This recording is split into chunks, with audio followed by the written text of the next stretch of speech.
Action! Hey, Parlay Pete, you know it's still Women's History Month? It is. Are, I are we didn't gonna forget. are we gonna talk about women? I mean, maybe when we talk about Darren Waller getting traded and Kelsey Plum and him getting married, I don't know. We Well, and haven't. her spilling the tea, Yes, the T. saying the reason why Josh might have felt some type of way. I'm sure that's the reason why he got traded. Or who knows? Or maybe she's just a woman. Not that he has only played 17 games in the last two seasons, only scored 5 touchdowns, and during the bye week he was away from the team and took his fines and didn't rehab. I don't know. There's no telling, right? Ain't no telling. But hey, man, we missed last week. I was at a fundraiser that lasted a lot longer than it didn't last longer than I should have expected, but it lasted longer than I expected. And then I had some homework to do, and the wife and baby were asleep, and I didn't want to bombard them with a pod. Like they're asleep right now, but they know I'm recording today, so And you were already home. yeah. You weren't coming in, and I don't know if you've been drinking. I know that you were drinking at said fundraiser, because that's what people do. It's a cocktail hour. I mean, Yeah, it's hard to pass out business. I mean, I'm not throwing your business out there or nothing. I know, but it's hard to pass out business cards sober. No, but Can you hear me now? you can do it, but doesn't it make it better if you're drinking with it? I mean, Yeah, yeah. and obviously we're getting started a little bit later than we normally would. Hell, it actually isn't even Thursday anymore. It is Friday, but at the same time, I was doing the same thing, and it was a business lead that I had for a minute that I was persistent enough about it, and the person had essentially forgotten. He didn't forget that like I had asked him about it, because I was like, yeah, no, like I can handle this. Like just put me in contact with them. If you're saying that they have these issues, I do. Like I'm friends with this person, and so like it's like I can do this. So we had to meet up somewhere, and I got to kind of get formally introduced to this stuff and got to get a blueprint on what it is that they wanted. And it's one of those things where I'm like, man, hell yeah. Like I know how big that they're big. Like they're a big warehouse, like Tom Ford. There's a lot of different, yes, man, like all this, like, so I'm like, yes, I want to get in. They have over in their warehouse alone, they have 1,500 people. Now that includes their workers and temps, but they have such an issue keeping temps. And then I asked about, so what do y'all pay them now? Like went into all that stuff. So it took a little bit longer, but either way, we're here now, and we could have been anywhere else in the world, but we're here together. Well, if somebody needs a warehouse manager, let them know. I got a resume for them. But that's exactly who I'm talking with. I got a meeting set up tomorrow at 9 a.m. with their procurement. So that's what I'm saying. So, which I know that's what you're currently getting your master's in. Yeah, it's fun stuff. It's fun stuff. But you know what, man? When you text me, it's like everything. Like, is everything? I'm like, bro, you're handling like real business. And but like even last week, you understood. Like it's one of those things where, and it came up. See, it'd be one thing if like I was out and I just met someone and I had this vibe. No, this was something I already had knew. I planted a seed there a long time ago. And the fact that it came to fruition, I wasn't going to be like, nah, I'm busy. You know, well, what the fuck do you have to do better than try and take our money, like type shit? And I'm like, nothing in reality. Let me get there and let me show up and meet you people. Yeah, man. So good on you.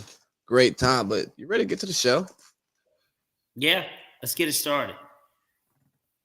NFL offseason. We are all here to do what Falcons do. Look at that. So we're actually going to do Falcons first. as the way it should be. We're in the midst of it's no longer tampering period and rumor season. It's pen and paper season, and we've got the pen and paper. And so far, at least through 2 days of pen and paper, we know exactly who we have. Yeah. So So the big things we've done, I got 3 moves. We signed Jesse Bates, safety from the Bengals. Great move. We huge haven't move. had when's the last time we've had a good safety in Atlanta? Willie Moe when he's healthy, and he wasn't even a Jesse Bates. Now it's funny. Jesse Bates has never made a Pro Bowl. He's an All-Pro second team. I think 2021. But did make But regardless, good player in his prime who can be better, and we get him, and we paid him well. I think they said it was the 4th highest safety deal of all time. He didn't reset the market. It wasn't the highest safety deal in the league. I think Jamal Adams' contract is still bigger than his. Oh, you mean the linebacker / DN that plays safety? Yeah, but we got a quarterback for our defense, because if there's one thing that we've got to see the last 2 years of the Bengals is with Joe Burrow obviously manning the offense, they're kind of no-named on defense. But the one thing we knew about the defense was, boy, they got a special safety. Because in the AFC, specifically with all these quarterbacks that throw the ball, I mean, he's the last line of defense, and he's a heart. He can hit. Don't forget about Eli Apple. Oh, he played with Eli Apple. But just in general, still, if you just break it down seriously, maybe some would argue, because Geno Atkins isn't who he was anymore. You could argue maybe the best player on the Bengals defense we got. Yeah, so obviously we overpaid for him. This is what happens in free agency. Slightly. So, yeah, and not even it wasn't agreed or anything, but this is what happens. If you get somebody day 1 of free agency, you overpay for him. It is what like it is. I said, he didn't reset the market. We also brought in Jonnu Smith for a 7th round pick. Jonnu Smith played for the Titans. He knows the system. We talked about this in pre-production. 8 touchdowns last season in Tennessee with Arthur Smith. Kyle Pitts is not putting his hand in the ground at all next year. We're going to do a lot of 2 tight end sets. I think it's going to add some diversity to our offense that we thought we would have had with Pitts and Hurst together, but Hurst went and got some more money and to play for a winner. I get it, but I like that move. And then lastly, the other move that I care about is we got a quarterback controversy. I don't care what anybody says. We brought in Taylor Heineke, who's a better quarterback today than Desmond Ridder, and they're going to fight for the job. And I think that Desmond Ridder is going to win out in camp, but not because he's the better quarterback, just because he's the guy that we drafted. He has the upside because he's the unknown. We kind of know what Taylor Heineke is. But Taylor Heineke, he's a Georgia guy. He's going to endear himself to that locker room. He's a man's man. And he's going to just do some stuff that Desmond Ridder can't do. And we're going to hear some reports out of camp of how good Taylor Heineke looks. And week 5, week 6, don't be shocked if you see Taylor Heineke starting for the Falcons. This is what I think. I think he was a great signing because he has won with not much to of a roster to a degree. I guess they have an okay defense there. The Commanders in his time have always been just okay, but I think that's because they've been young. They're like a younger team, but they've been okay. And he did a lot of the winning to make them in that position to be okay. And there was no expectation with him whenever he came in the game, whether it was injured out, or it wasn't Alex Smith. Who was it got injured the year he did take over? Maybe it was Alex Smith. Injury to Alex Smith the COVID year when they went to the playoffs and played Tampa. The next year he kind of got the job a little. Somebody was the starter before him. Either way, he used the one plan. And then last season, Wentz got off to like a 0-4, 0-3 start. I think got hurt. He came in. They were in the playoff hunt until basically the last 3 weeks. And then they benched him because they wanted to see what they had in Sam Howell. And they wanted one last look at Carson Wentz before he had to start calling D1AA college games for North Dakota State versus South Dakota. You're saying Carson Wentz is cooked? Has anybody signed him? How many more backup jobs are open? Maybe he goes to Pittsburgh or something. I don't know who the backup is there, but like where Mitch does he fit in? Well, okay, so Mitch is still there, right? So I mean, name a team. They just the Bills just like it's the Bills. Case Keenum left and went somewhere else, and the Bills signed another guy to compete with Matt Barkley. So it's like, I mean, where's he gonna go? San Francisco's got Sam Darnold. Maybe he can go to LA, maybe the Rams or the Chargers and back up. One of them. You know why Carson Wentz can't go be a backup? Nobody likes him. His issues. He didn't seem like a bad. When the Eagles did win the Super Bowl that year, he didn't seem like he was really in bad spirits. I mean, every time they showed him, it made me think of Lady Antebellum's lead singer in the "I Need You Now" video. He looks just like him. Like he's like smiling. He kind of looks like him a little, but not really. But I referenced that because he that's the way he was smiling. I mean, he was having an MVP year that year, so I guess there was no reason for him to be mad. Even if his backup did win, he knew that he wasn't losing his job, and he still ended up losing his job. He got hurt again, and then the next season he just wasn't good enough. Sorry, sir. But yeah, then they built a statue for his backup, and no matter what happened, confidence is gone. His confidence was shook, right? But nonetheless, the Falcons are making noise. But the one move that we've been silent on and we haven't talked about it here on the pod was, why were we in the Deshaun Watson sweepstakes, but we're not in the Lamar Jackson sweepstakes? Like, that does not make sense to me at all. I think the more and more I look at their moves, I'm going to be honest with you. I think that Terry wants to put, just based on what I'm saying, based on what's happened so far, the way it appears to me, because now we are out of it, I think, for the most part, because they're not going to cut Taylor Heineke, and I just really doubt that they cut Desmond Ridder. So, like, I feel like we really are out of it now.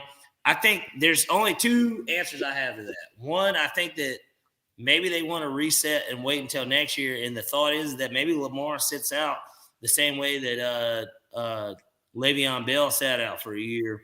That could be the case, and then, like, of course, Baltimore won't tag him again at $67 million, whatever that number is. Like, they won't tag him for 1 year to do that. So there's that aspect of it, and that maybe they think that if nothing works out with Ridder, that they can just do it again, because they haven't spent half their money yet. Overall, in terms of what the cap's going to be for next season, like, they have not spent that money yet. Like, maybe that's a thought, or the only other thing could be, of course, collusion, right? Like, they're just – I think it's collusion. I think it's the agents and the owners saying, hey, he ain't getting this contract that he wants because he's not represented by any of us. Yeah. And Machado came out and said last year that he didn't like the Deshaun Watson contract. And what I don't like is specifically to Colin Cowherd, who says, well, you can't do what the Browns do because they're a desperate franchise. But when Matthew Stafford reset the market in Detroit, nobody said, hey, Detroit. It's not the same thing, though, too. Hold on. Nobody said Detroit's stupid. They're overpaying Matthew Stafford to go 7-9. So we're not gonna pay our quarterback who's next up that price. No. Next guy up. Once the market gets reset, that becomes the new standard. That situation was so different, though. And even for long-term aspect, which I guess we kind of knew long-term the Lions had won the trade, it didn't matter how well Jared Goff had played. Well, no. It had nothing to do with Jared Goff. I'm saying in general, when Matthew Stafford, every time Matt Stafford, he's the compensation in paying him. No, but I'm just saying every time Matthew Stafford read up, like even his first extension after his rookie contract, he reset the market. Matthew Stafford has reset the market like two or three times. Matthew Stafford reset the market damn near every contract because his initial contract reset the market. Matt Ryan's done it twice. Which is why the CBA fucking changed because of Matthew Stafford and Sam Bradford. Then those are two guys that did not produce at all, like immediately. No. So, yeah, you bring up Matt Ryan. He's reset the market twice. Lamar Jackson, at this point in his career, has a higher arrow than what Matt Ryan did the first time Matt re-up. First reset. He wasn't an MVP yet. He wasn't an MVP. He was a damn good quarterback. He probably made 2 Pro Bowls in that first like 5-6 years. Right, but he wasn't an MVP yet. Lamar is a 26-year-old MVP entering his prime who's gotten better. And Matt, and to be fair, Matt had won just as many playoff games probably as Lamar. And I don't care. I think Matt had won the game against Seattle, and that was it. And then we lost the NFC. But we did go to the NFC Championship. But the playoff games haven't mattered for the quarterbacks. Like this is like a new thing we're bringing up about playoff wins. That was never a thing. It's, do we think you're a starter? Bro, Jimmy Garoppolo reset the market when the 49ers re-signed him. Remember that when they signed him to that, they traded like a 2 for him. And then they gave him 30-something million, and everybody was like, whoa. Or maybe it was 27.5 or something. Then Matt, it was like 5 years, 125 or some shit like that. Well, what it is you're right, because that summer Matt signed his MVP contract. The year after the Super Bowl, Matt reset. Matt was the first $30 million quarterback. But the point being was, it was always the next guy up resets the market, and we didn't make these qualifiers for whether or not you get to reset the market. If like based on your accomplishments, it goes, if we're gonna sign you, you reset the market, and that's the status quo. And look, I'm not against Lamar like doing what he's doing. We both know what's going on, right? He's getting bucked, but this is my point. My thought is this too, though, with him. He does have a little bit going against him, just in a sense of his leverage is so poor. He's missed games the last 2 years. They could have won a playoff game without this fluke kind of defensive play. That if the backup, now Lamar is in the game, the backup doesn't make that. Lamar doesn't make that mistake that Huntley makes, right? Like on that play, I don't think that happens. I think that Lamar does something else and they score. But my thing is that but I'm just saying, he's missed games the last 2 years. He does run the ball a lot. Like, that's a big part of his game. He can pass, but like, I'm not feeding into it, and I'm not even playing devil's advocate. I look at it more now, at least from the perspective of, well, he does have these things in his game to where if we don't know if he wants a guaranteed contract. My issue is that nobody wants to talk to him. That's where the issue comes in for me. Yes. Why the fuck would nobody want to talk to him? That's weird. Like that, and that's where the collusion comes in. I wouldn't, if the Falcons didn't want to do it, and like Terry talked to him, and like he told Terry, I want let's see, what's 50 a year? I want a 4-year, $200 million contract with $200 million guaranteed. I could understand if Terry was like, I'm sorry, Lamar, we've got to decline that. Like, we will give you a 5-year, $230, and we'll give you $200 guaranteed, but we're not fully guaranteed. Like, I can understand if they talk to him, but they haven't, and that's where the issue is for me. Well, what if I say I'll give you 3 years, 150? All guaranteed? All guaranteed. Or they need to set it up to where, I hate to say all guaranteed. It's one thing if you get hurt. I don't all guarantee it, right? I make it real weird where I can move the money around to where if you're on the roster, it's guaranteed. Which, you know, like you get your roster bonus or whatever. But we know you're going to be on a roster because we can't cut you. We can't cut you. You know what I mean? It's one of those things where. But why not make it incentivized? Huh? Why not make it incentivized? He's not going to take that. But if it'll be fully guaranteed, what's wrong with that? Well, I can't speak for him, but I'm just saying, Deshaun Watson's is a weird deal anyway. Like, he didn't deserve a fully guaranteed. The thought would have been Tom Brady, even if he took less money, would be the first person to get that type of deal. well, the problem with the NFL is that they have not had someone who demanded the fully guaranteed that actually was good and deserved it. Like Kirk Cousins, he got his, but it was a 3-year and he's Kirk fucking Cousins. He's not resetting anything. And his wasn't really, and he was below the highest paid quarterback. Exactly. By a few million at that. But which Lamar is trying to say, bruh, if I'm gonna be on the team all 5 of these years anyways, and you're gonna want to re-sign me, why not just guarantee all my money? Because I'm curious as to what Lamar.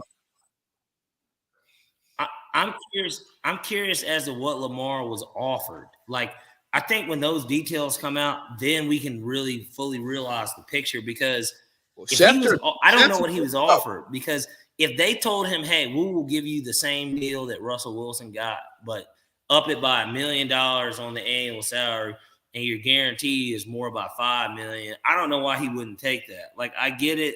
He saw and it's not because, well, they took it, so I should take it. But it's like, bro, you're already going to make more because now you don't have an agent in your deal. Or are they just trying to fucking play with you because you don't have an agent? Like, bro, they are trying. Think about it. They are trying to play with him because he doesn't have an agent. And here's why I say that.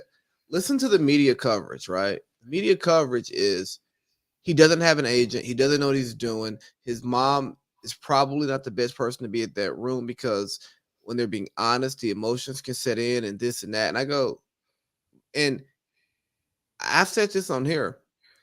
If he was Sam Darnold needs an agent because Sam Darnold needs somebody who needs, like, his agent has to go, "Hey, you owe me one," to get Sam Darnold on a team because he's not good.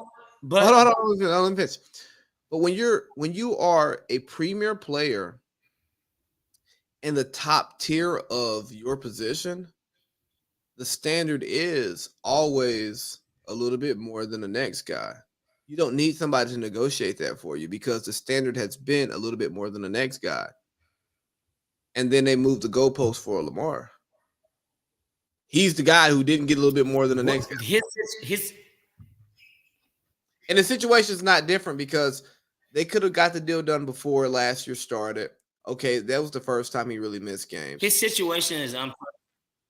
And yes and no. He's a fucking MVP. He's a top 7 quarterback in the league. Matthew Stafford, having not won a playoff game, reset the market more. I'm with you. Garoppolo started 5 games and reset the fucking market. They're moving. I'm not saying. And I know we agree. I know we agree fundamentally, like, at our core of what should be done. And I know you're making the case of why they're not doing it. And I don't disagree with that. Why. Yeah. Bro, if I'm a fucking owner, I'm not doing that shit either. Fuck him. Yeah, and the thing is that somebody like Blank, right? Even in Arthur Blank's situation, he would make back the money that he guaranteed him in jersey sales. Yeah, like, I mean, or just anything, and then being on TV and being relevant. I mean, so like he would make that money back, and so he'd be bringing money to the city because more people will want to come here for road games. Like, some people will want to come here for road games, but we would really have a demand because. Derek Carr versus Lamar Jackson Monday Night Football opener in Atlanta or even in New Orleans. I don't care. It could be in New Orleans. You set that up to set the stage for the NFC South this year because you're like, these are the 2 teams with the quarterbacks in the division. We need to see who's the better team already. So you don't like Derek Carr versus we have their D-line coaches, our D coordinator. There's a rivalry. I mean, we've got back-to-back Thanksgiving. There's so many different things that play into that if you get Lamar Jackson. But now it's just kind of like we might get a Thursday night game against them or some shit. Bro, we got Desmond Ridder. We're playing at 1 o'clock all year. Every game. Did you? That's another thing we need to get into with the NFL too. By the way, did you realize that this year the CBS is no longer and like basically the Chiefs and Bills could play at 4:25 on Fox? That's shady. There's no longer a flagship like the top AFC game or AFC team at home playing an NFC team will no longer be the primetime CBS. Now the schedule is how they want to make it. It works, but it sucks because Fox has the better games. You know what sucks about that? Is that it's Greg Olson and Kevin Burkhardt and not fucking. But me and you, we've talked about this. It's about the picture, though, man. It's about true. Yeah. I know. The post game, the OT. Like, why did Fox not? Why did Fox just not pay to keep Tony? I mean, Troy and fucking Joe.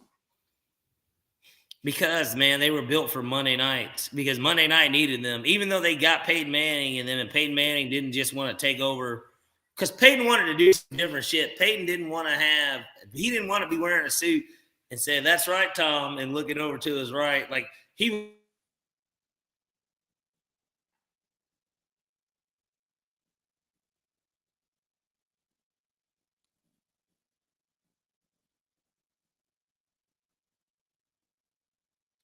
This isn't good. I can't hear a thing. It's been 10 seconds. What? I didn't hear anything for like 10 seconds because I assume my internet is being Albany. It's been doing it a little bit, but this is what I basically said. This is short and summer.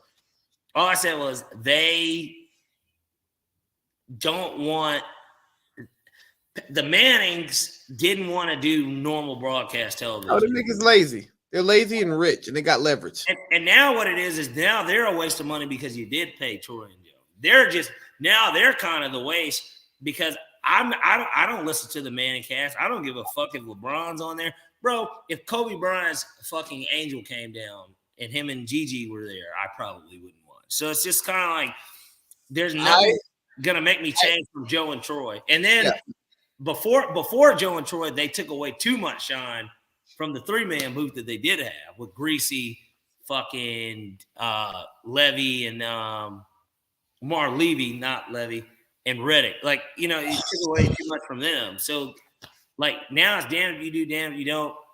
And the best part about these telecasts, Peyton Manning outside of Peyton's place and Eli's place or whatever, they literally don't have to do anything else. They don't have to do the car wash.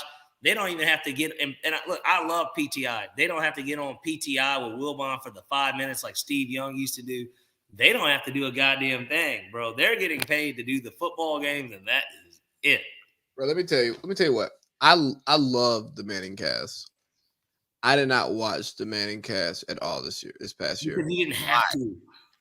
And the thing is, and we've talked about it here, you know how much I love Troy and Joe. Because especially like Troy because Troy right now, he's the only legacy guy who's being honest. Troy lived in Dallas. He's around the Dallas Cowboys, and he will rip Dak Prescott if he has a bad game. He will rip Dak Prescott. Tony Romo hasn't said a bad word about anybody since his first year. You know what I mean? Greg Olson, he's still learning. My favorite Fox guy, honestly, is Mark Schlereth, but he's a lineman, so it sucks to be you. The Falcons, we get stuck with fucking Mark Sanchez and we got him. We got Daryl Moose Johnston. I mean, we got like. You know the best the second best booth Fox had. They don't have it anymore, but the second best booth they had behind Troy and fucking Joe. Who? Gus Johnson and Aqib Talib. That was a fucking amazing booth. Aqib Talib, god damn it, his brother did what he did allegedly after that recreation game. So Aqib took a step away from Amazon, but he was so good and he wasn't polished yet. But the way he analyzed the game as an elite corner and just a nigga, because he just say some nigga ass shit sometimes. Then you got Gus up there just riding. But it provided like a different perspective because so often, for one, you don't have a lot of black people in the fucking booth, for starters. And then the perspective that you're getting is usually like quarterback perspective. That shit be soft. Or you get like a lineman. Okay, you got like Schler's a good lineman, cool, decent perspective. Or Jonathan Vilma, a guy who undersized linebacker, against the odds. It's like, yeah, man, I hear you. But when you get like Aqib Talib, who was like him, he was a hellraiser, but he was that nigga. And everybody respected him like in his prime, saying he played for the Patriots, so he know how they do it over there, right? He played for Denver when they won the Super Bowl, like no fly zone. Like his league experience is one of those where he can talk to you very intimately about players that you want to hear him talk about, but he'll do it in a way because he also snatched Crabtree's chain during the game.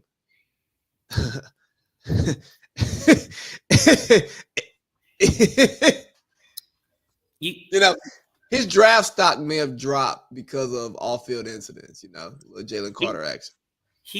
There's that aspect, and then for a guy like him too, he also comes from such a different background as opposed to most of the time. Obviously, it's quarterbacks, right? Yeah, he's a DB, and outside of Coach Prime, I mean, how many DBs do you know in the media like that? I mean, Rod Woodson, I know, has done a little bit of, and so did Charles Woodson. They both did. Charles Woodson, I know, did a little bit of Monday Night but for the most part, they in the booth calling games. No, that's what I'm saying. Like when it comes to the booth, Daryl Moose Johnson was a fullback, Schler's an O-lineman. Everybody else is quarterback. Olsen tight end. He's kind of the first of his kind in that regard. Yeah, but he's not good. I'm saying, I mean, yes, I guess for all of them, but I'm saying, I know to lead, like, yeah, I'm just saying it's like a little bit like he's a corner and he was a borderline Hall of Fame type corner, right? Like, and that's why corner than Greg Olsen was tight end.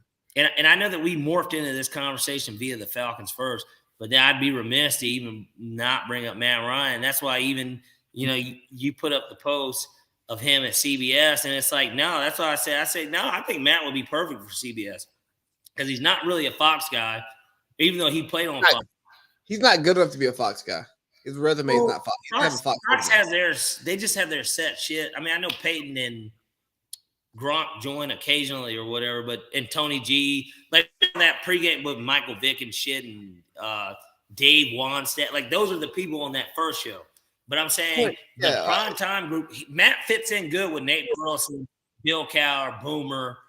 It used to be Dan Marino. Shannon Sharp used to be on CBS. So I'm saying, like, I think Matt fits that network a little bit better, but we also get somebody that, I mean, his resume would be better than anyone's up there, would it not? Outside of maybe Bill Cowher because he has a Super Bowl. His resume is better than anyone else on that panel.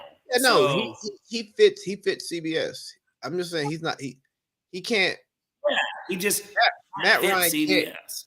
Matt Ryan could not go on the early Fox show. He can't do that.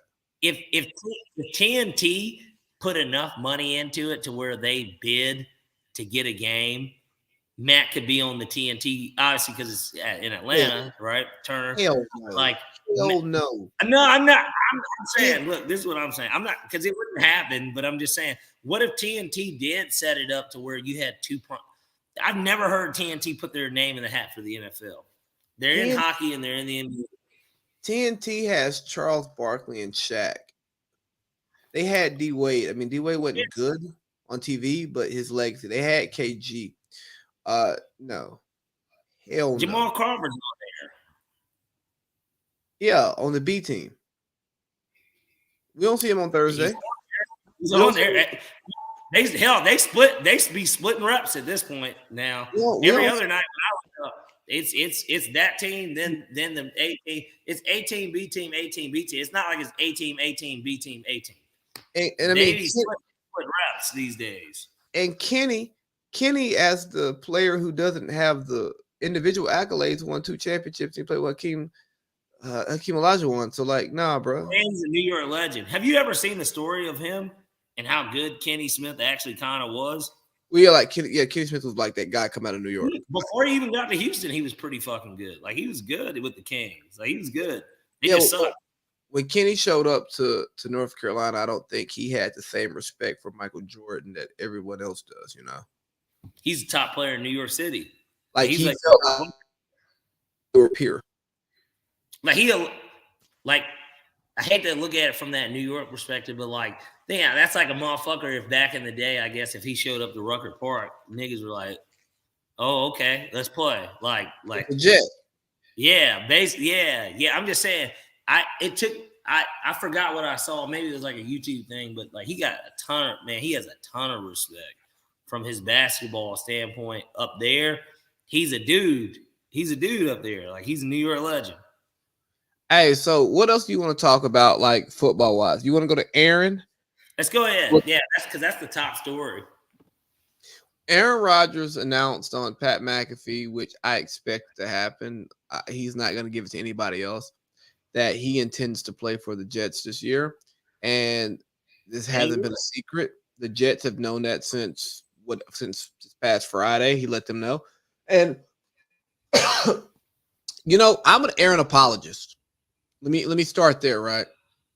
So for the Jets fans who are upset that they're signing Aaron Rodgers, you're stupid. You haven't had a 4,000-yard passer since Joe Namath. So be happy that he wants to come play for your team.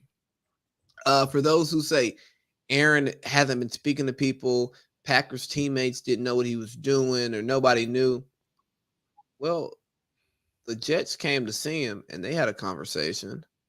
So I'm pretty sure he told them, hey, here's what I want to do. Work the shit out with the Packers. Once y'all work out with the Packers, yeah, I'm your guy. I would like to get some of these guys to come make our team better because it makes me comfortable and not just more importantly, Lee, he didn't say that. They asked him what he wanted. They asked him, is there anyone here that we can add to make you more comfortable? That motherfucker did not come out and tell them, hey, these are my demands. Which I believe every word he said. I know he didn't demand that. They asked. Well, he said in the interview he didn't say that. He said in the interview he didn't say that. They asked him, what do you want? I want OBJ. I tried to get him when I was in Green Bay, and they wouldn't give up the compensation for him. He's used to playing in New York. Y'all could probably set up a friendly deal to where it's a prove it type thing to where you can pay him or maybe give him a player option. I don't even know if player options exist in the NFL, but like, I don't know. They could get creative basically to get OBJ there, but he get what he wants because he'll prove that he's who he is. And bring me Alan Lazard. That's my guy. He knows how I like stuff, so he makes the receiver room easier for the young guys, you know. Hell, I got him paid. Bring me Mercedes Lewis. He's the OG. I need somebody to kick it with on the plane.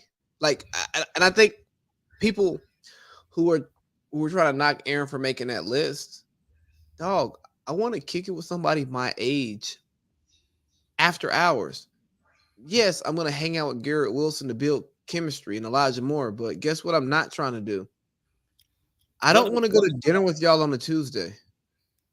If I'm going out to have fun and be like on the scene, we into different women.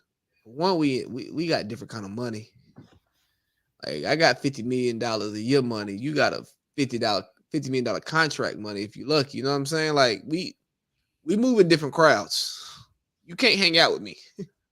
That and then you can't afford it. And you're too young, bro. I'm 39. You're 25. I was already fucking before you were born. That and then if I can find it, you posted it.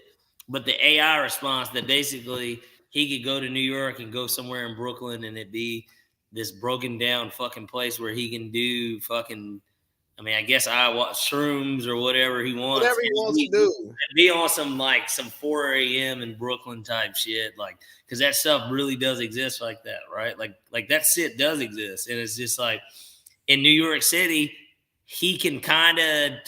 I get the pop. The paparazzi seems like it's way worse in California, of course, because they seem to continue to find motherfuckers like Kanye for whatever reason. They just know where this nigga is, or Kim. They know where them motherfuckers are in LA.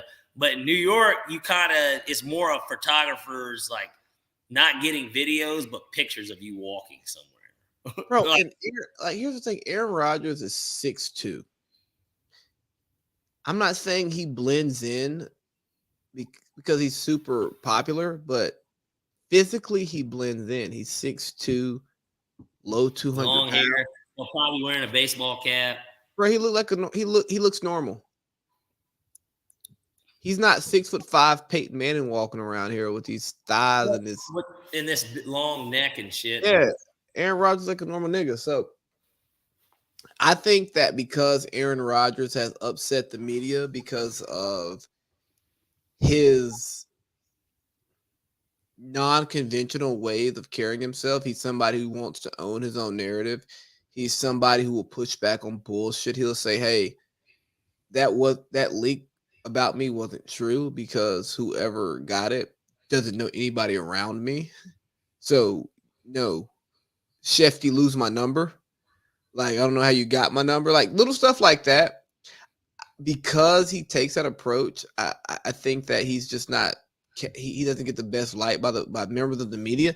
But dog, Aaron is sitting back. The Packers are being assholes because they're trying to get as much as they can out of the Jets because they know that's where he's going, and because Brett went there, there's some bad blood just because, and they see that roster. They see that the Jets have a better roster than they do, and they don't want them to be successful without trying to screw them over.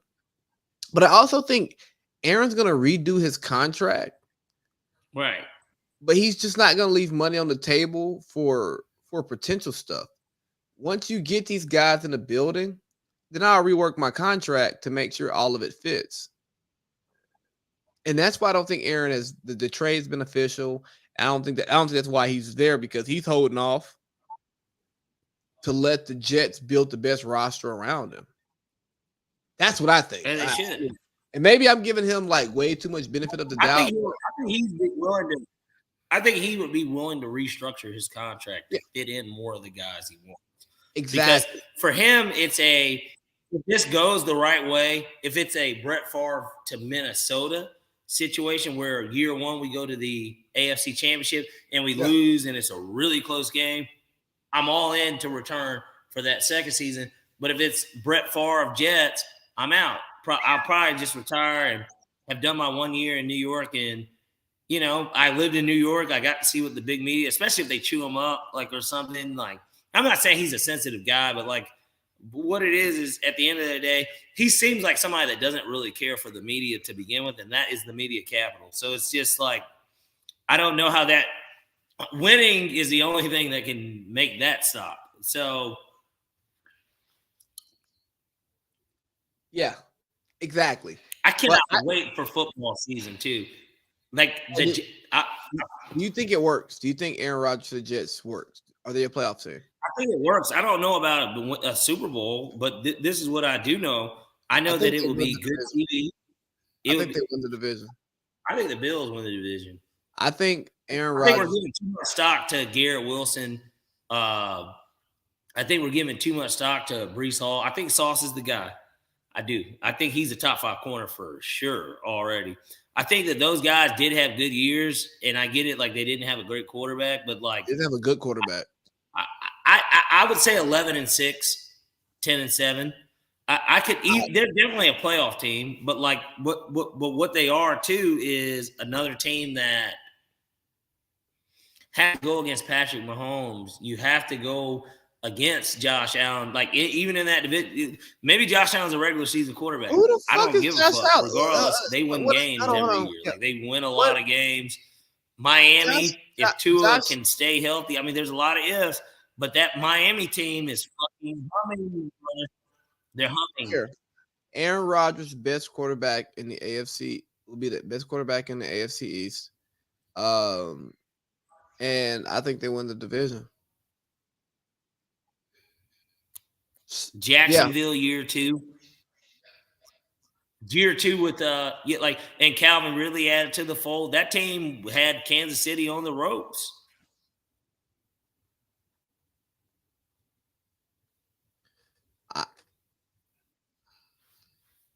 They had them on the ropes. New York Jets, AFC East champions.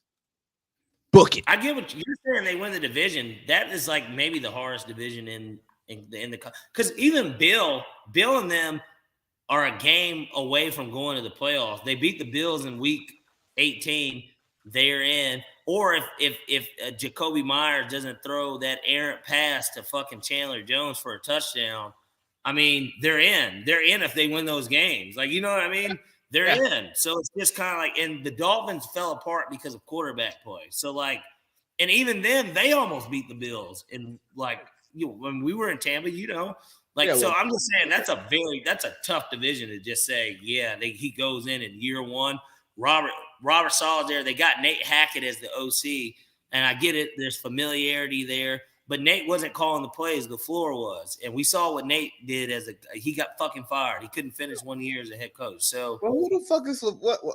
We don't know what LaFleur is. We got to see who LaFleur is this year. Well, hold on. When LaFleur took over, they could be a playoff team. The Titans' offense got.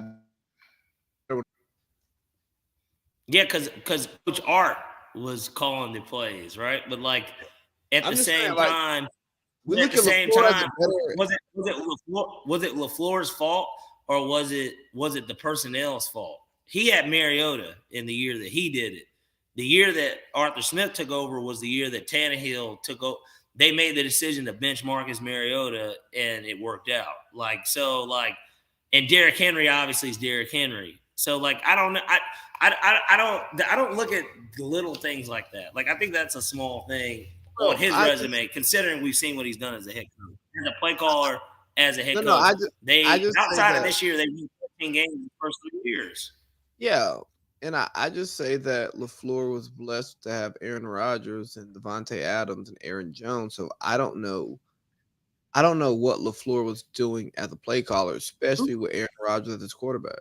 Well, what is he supposed to do with that personnel? Like, I mean, did he not do what he was?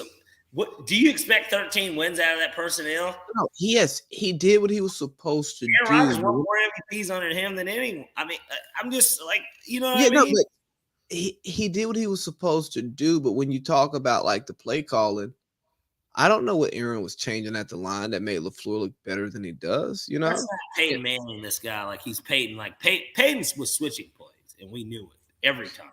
Aaron Rodgers, but we know what Aaron Rodgers has always been good at. He's been good at pre-snap and getting guys off sides, and then making the moves. Like that's been like his signature about him. I can be wrong. Like Peyton Manning. Like Peyton Manning was changing the plays. Like we knew he was. But like, you know, I'm a Rodgers guy though. Like I've never watched somebody play the position on their best day better than Aaron Rodgers. Aaron Rodgers' best day is the best day of quarterbacking I've ever seen. I agree. We've agreed about this. We both agree that Tom even you, Patrick Mahomes, eye test GOAT. And no, Tom Brady is Brady. He's not our best eye test GOAT, right? Jay-Z's not our best ear test rapper. Who? Tom Brady's Jay-Z. Jay-Z is not our best ear test rapper, but like he did it long enough. He has enough. Huh? I mean, I know you're a Wayne dude, so like you're gonna say Wayne. Wayne can out rap circles around Jay-Z. I don't think he had the longevity of the song, like the songs though. Like, well, yes, and that's where we beat him in features, and that's where that's another topic. Like, I'm just saying, that's what makes Tom Brady so great. When it makes Jay-Z so great, they were always elite. They were never the best, but they were top 3 for so long. No, you're But the best. Wayne had a strong prime only. Like Wayne's had a nice resurgence recently too, though. His last 2 years, I like the track with the DMX and Swiss Beats. I think that shit's tough. I think that nigga rap. Somebody put it in the group, and they said something about that was one of his top 3. It's not one of his top 3 verses, but I thought the nigga went. Put it this way.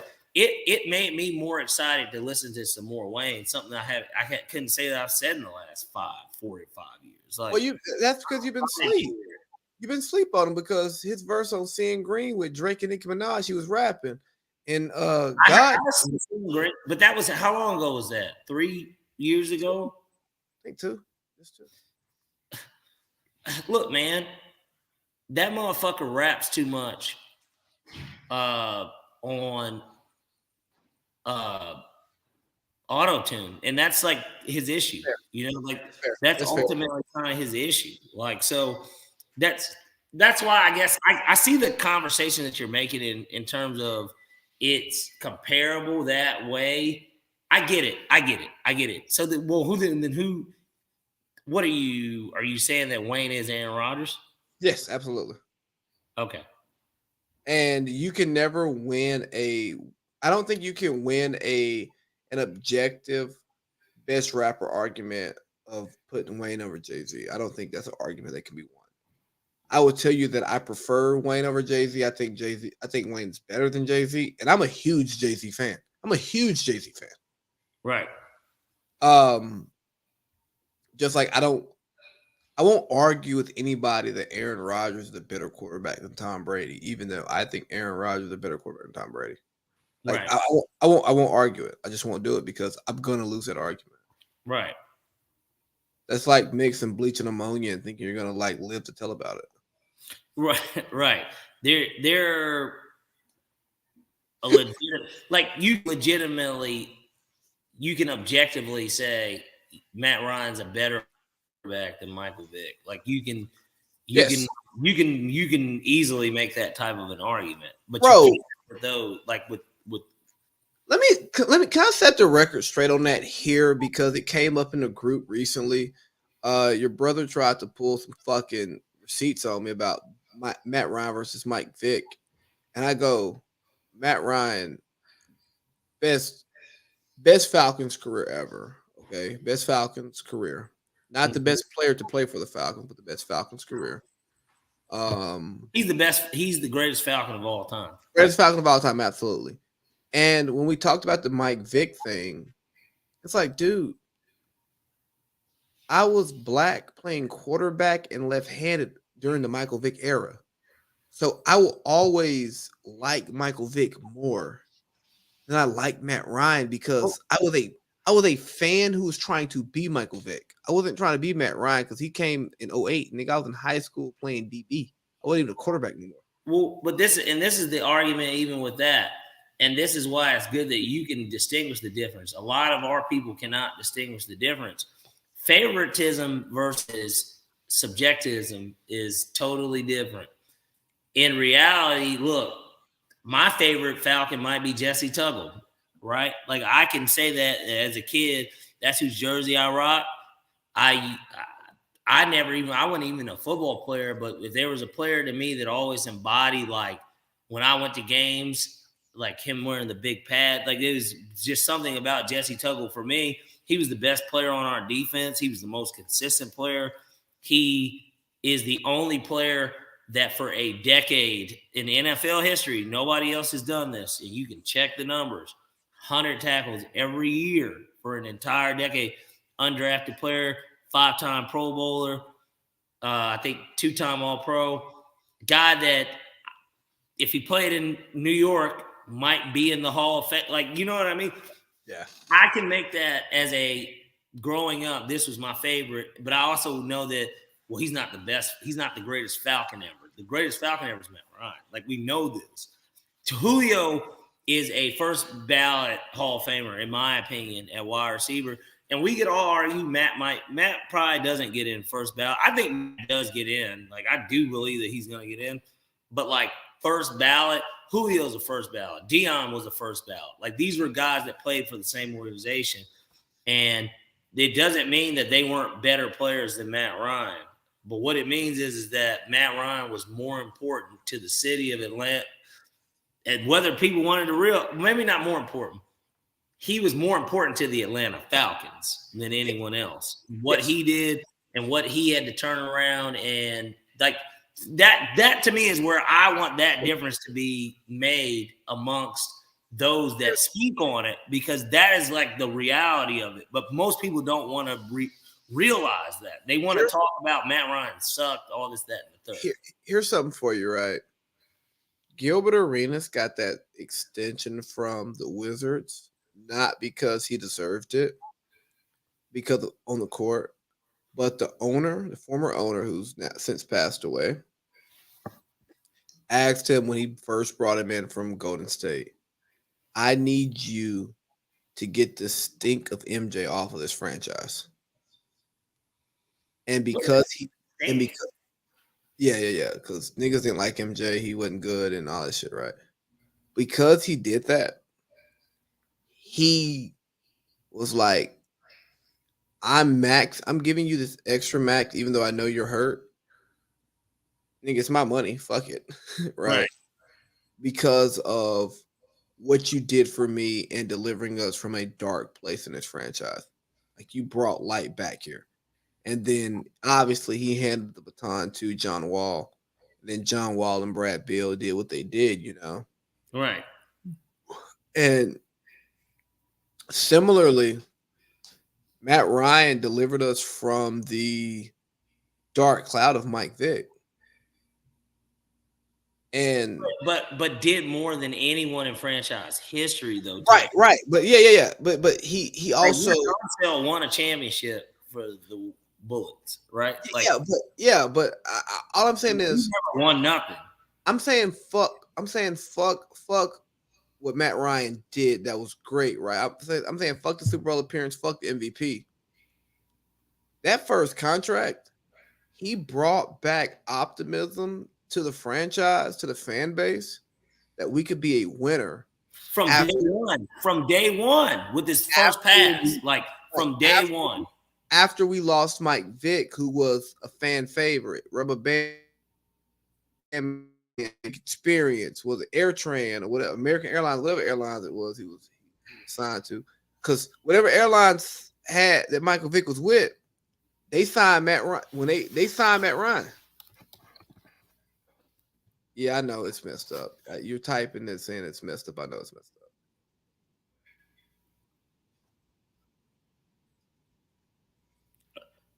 Well, now I can hear you saying it though, because it's like slowing you up. I'm like, yeah, no, I can hear you. Continue. I can see that my internet was like, it lets me know when my connection's bad. But no, like, tell them Google ass motherfuckers to hurry up and get over there. Or is that when you move in to the house? I close the 31st. I don't know when I'm actually gonna move.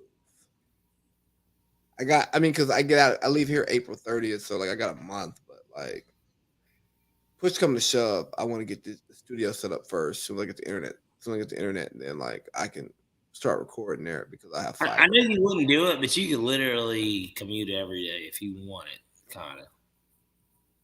It's mean commute.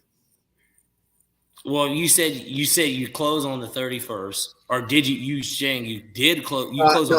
I'm closing March 31st. Yeah. All right, so you close, but you have to be out of there on April 30th.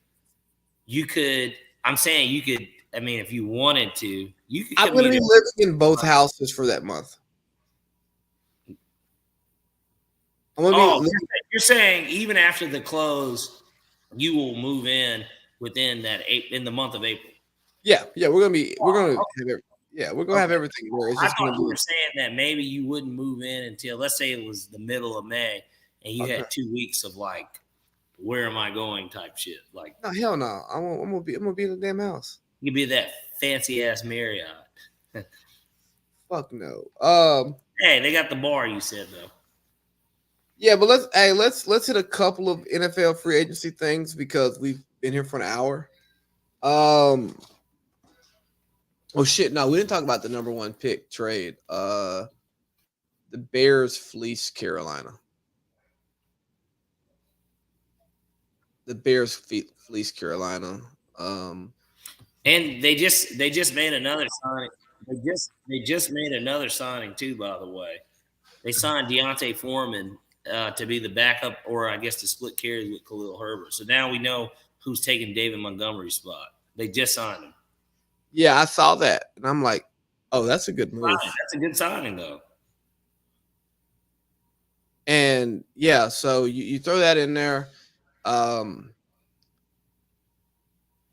There's not a quarterback who I love so much that I would have given up my a 1, 2 2s and a 4 and DJ Moore. Chicago won the trade, and honestly, Chicago's won the offseason already. Like, I think they've made some really good signings. Not paying David Montgomery was a good idea. Like, in my opinion, I don't think that he was needed, and his production hasn't been that great for them. I think that was they won the offseason. If there was a team, at least through the first 2 official days of free agency, that we could go ahead and say, yep, they've had the best offseason, it was the Chicago Bears for sure. And they still, as they could have drafted at 1 and how it was projected from the get-go, they could still draft Jalen Carter potentially too. Like, man. Oh, he's because Jalen Carter's taking his value.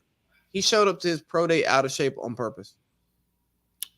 Breaking news too here. Marcus Mariota just signed with the Philadelphia Eagles. Interesting. I wouldn't want that guy in my locker room after he left. But you know what? Now he's also like, yeah, I'm really a backup, even though he's always been one, kind of. At least the last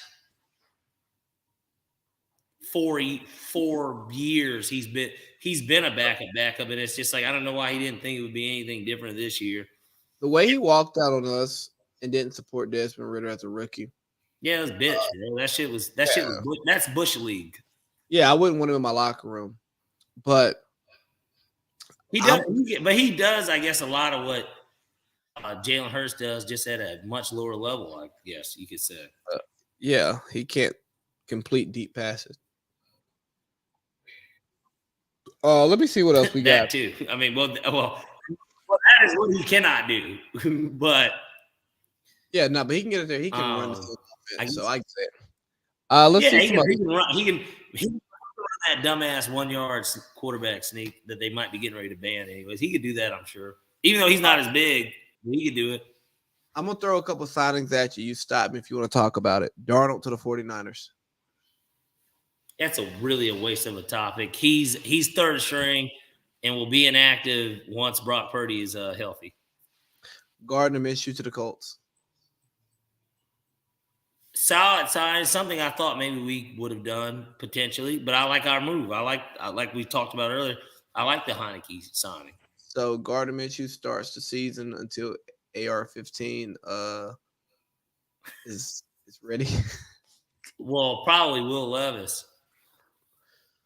I don't know what's worse. I don't think that they. I can see perfect scenario. Carolina's probably going to take it. But if I swear, I don't know why. I don't think Bryce Young is definitely not going one. I really do think that they're either going to Stroud or they like Anthony Richardson or something. Bryce Young's going to Houston. What we got? Let me see. Yeah, I was about to say he's set up. I think that's where he's Jacoby Brissett to the Commanders. This nigga just keeps getting starting jobs. I guess I'm curious as to how Washington. It sounds like the way that they're trying to make it. I think that he's going to be the starter from day one, but it sounds like too that they believe enough in Sam Darnold, who I guess was a 5th rounder for them. Not Sam Darnold. They believe. You said Sam Darnold. Sam Howell. That they believe enough in him as a 5th rounder. They're, I guess, maybe trying to do the Falcon thing. Weird. Especially, but you know what? To me, he was better in college than Ridder anyway. So it's kind of like, I guess I'm not that surprised, but it is still kind of one of those what the fuck type things, you know. But I expect Brissett to low key be their starter for this year. James Garoppolo to the Oakland Raiders. Loved it, especially at the value that they got him at. He didn't sign a ridiculously big contract. 22.5 a year. Yeah. Yeah, he took a haircut even on his max type contract from 5 years ago. He took a haircut. Yeah, but he got a different tax situation in Nevada than he did in California too. Well, and he's also an injury prone player, and going to a guy. But when he's healthy, he's a winner. So it's like, I don't know. I thought that they got a good deal, and he went to a situation where he could win immediately to a degree, and then also he knows the system, so it kind of works. It just works out all the way around, you know. Derek Carr to the Saints. You hear me? No, you didn't. Can you hear me?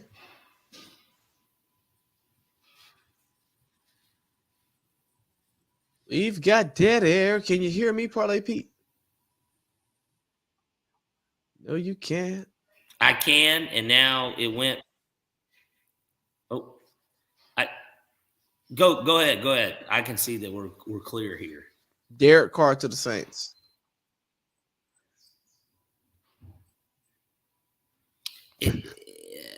I don't think it's a bad signing for them, but like it just doesn't move the needle. You know, I don't think that gets them out of anything that they haven't already kind of been. Just because he had better weapons in, I guess you could say Oakland, Oakland and Las Vegas. So like, Jamal Williams to the Saints. I don't know. They seem like they're going to be stuck kind of where they're at, and they are clearly kicking the can down the road with their cap situation too. Like, there's no way, you know.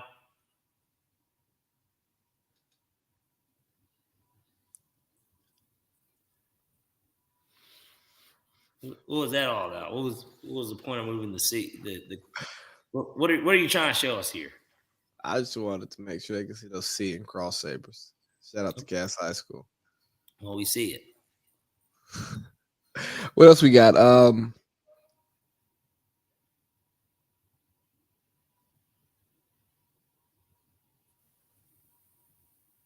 ahead. Baker to Tampa.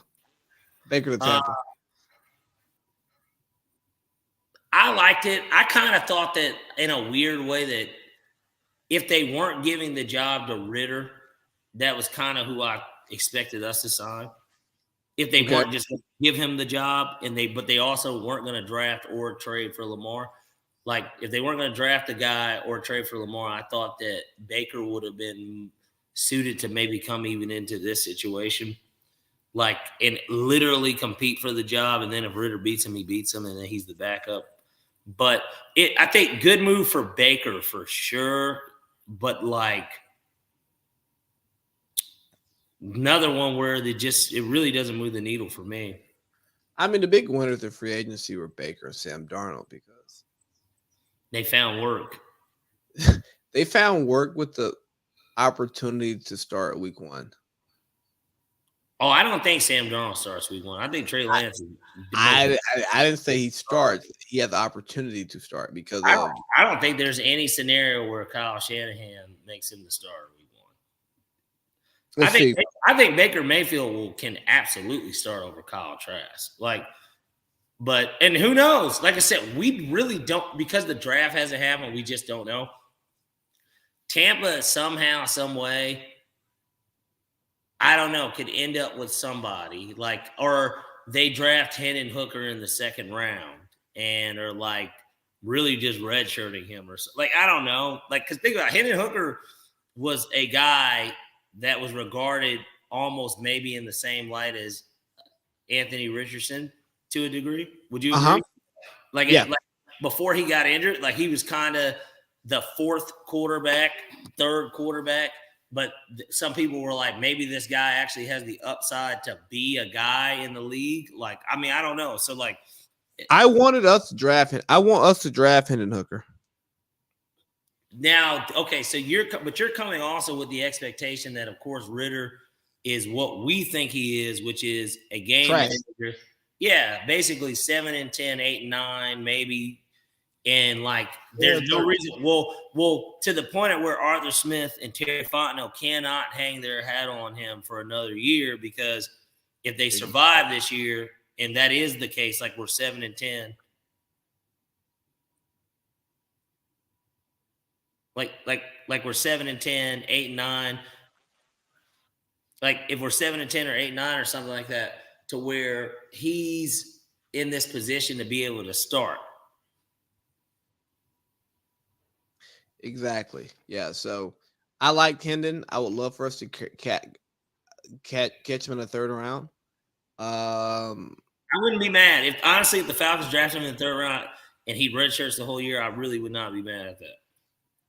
And let me tell you something crazy, right? Because Hendon Hooker, he's a UT guy like I am, right? UT Knoxville, go Vols.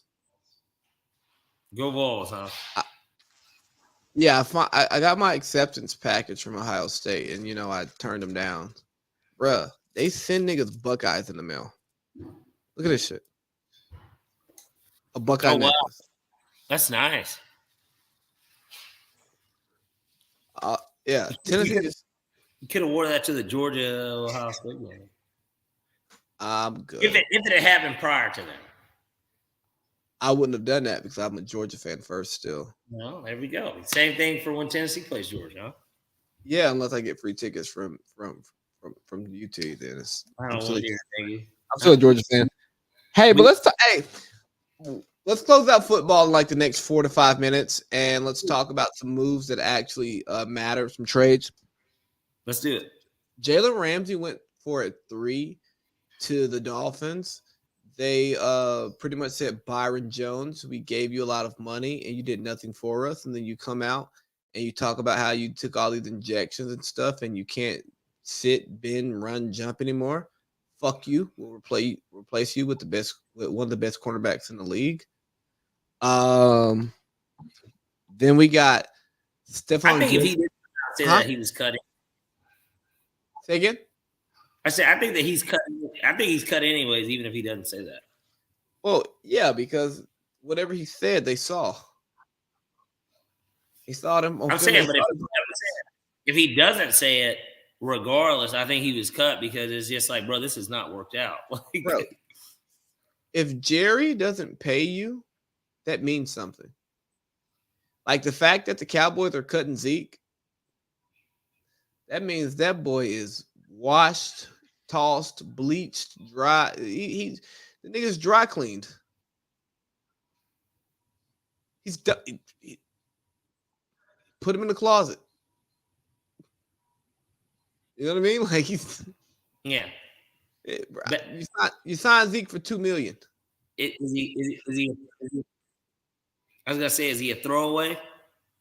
He's Todd Gurley that year that we fucking re-signed. We signed him to the Falcons. He might get a lot of touchdowns in short yardage, but that's actually fair.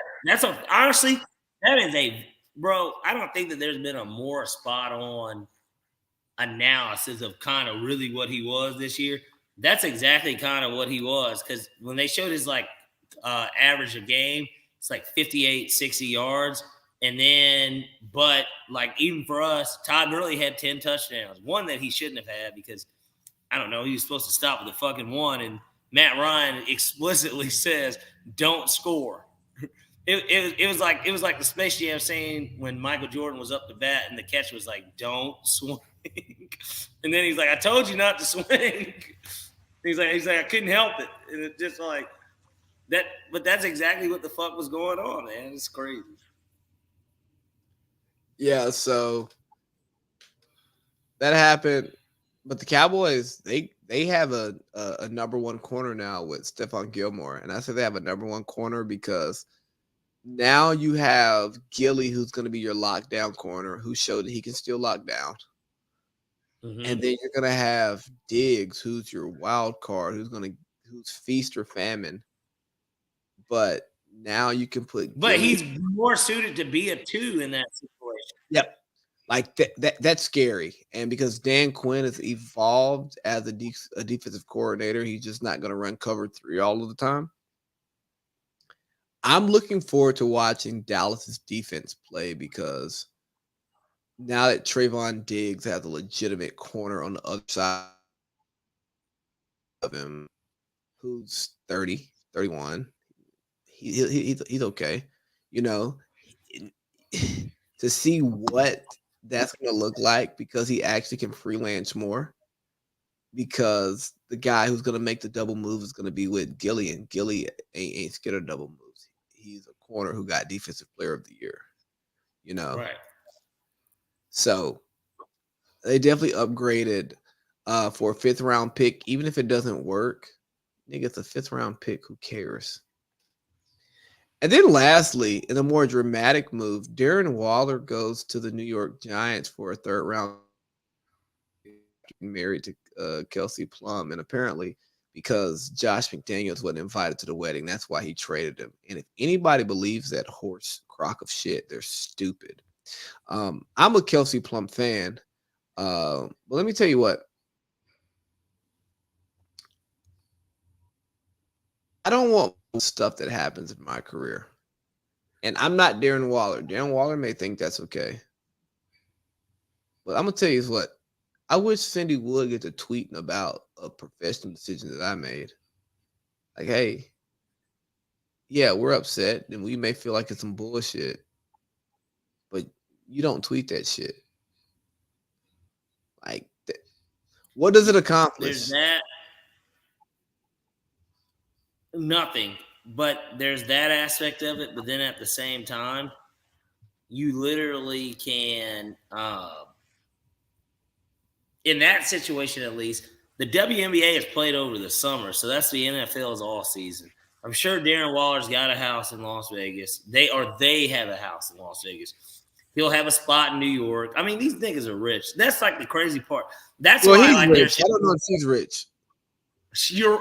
That is fair too. I bet she's got a fair number of endorsements. No, she does.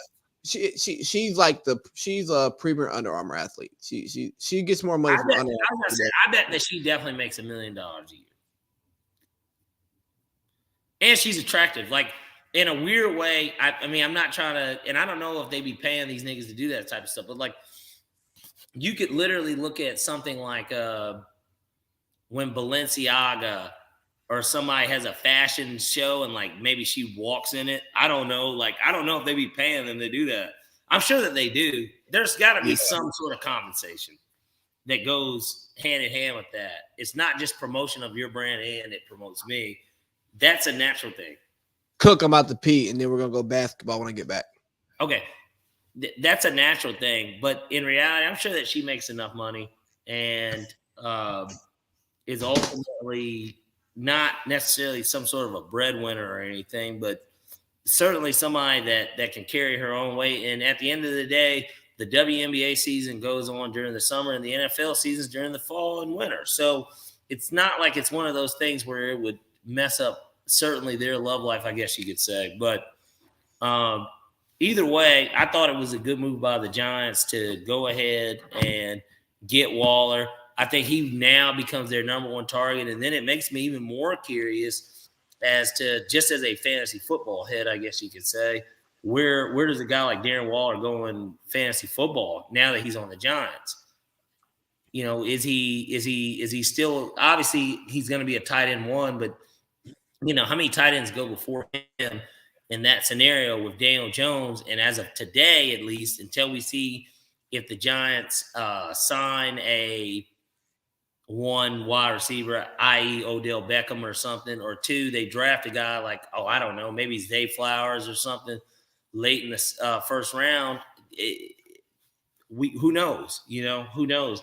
But he immediately becomes the number one target for that offense. And I think that it kind of works out as long as he's healthy.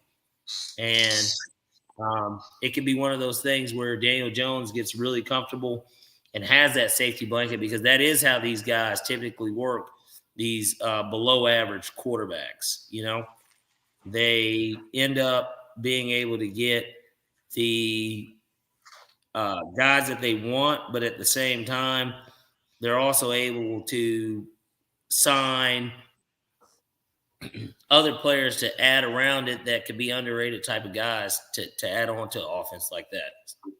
So, especially with a guy like Dayball as the coach.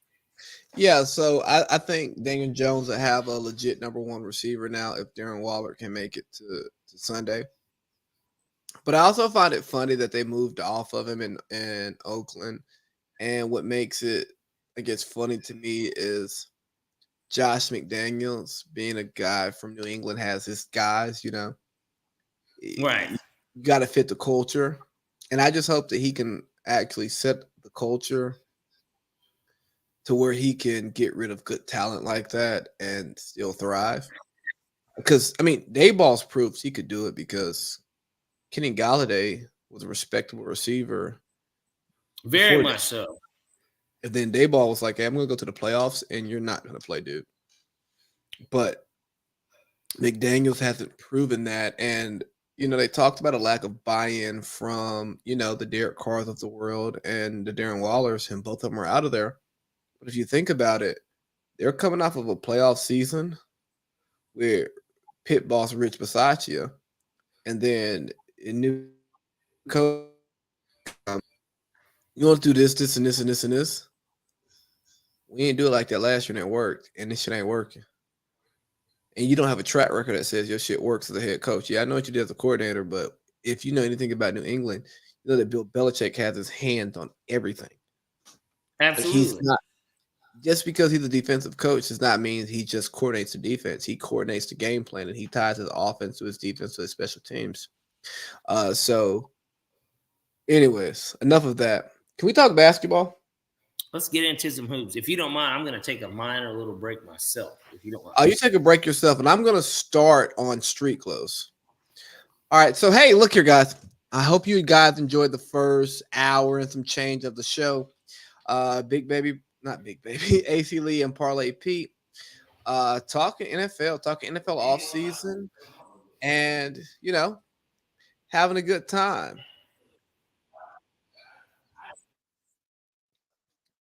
And we're back.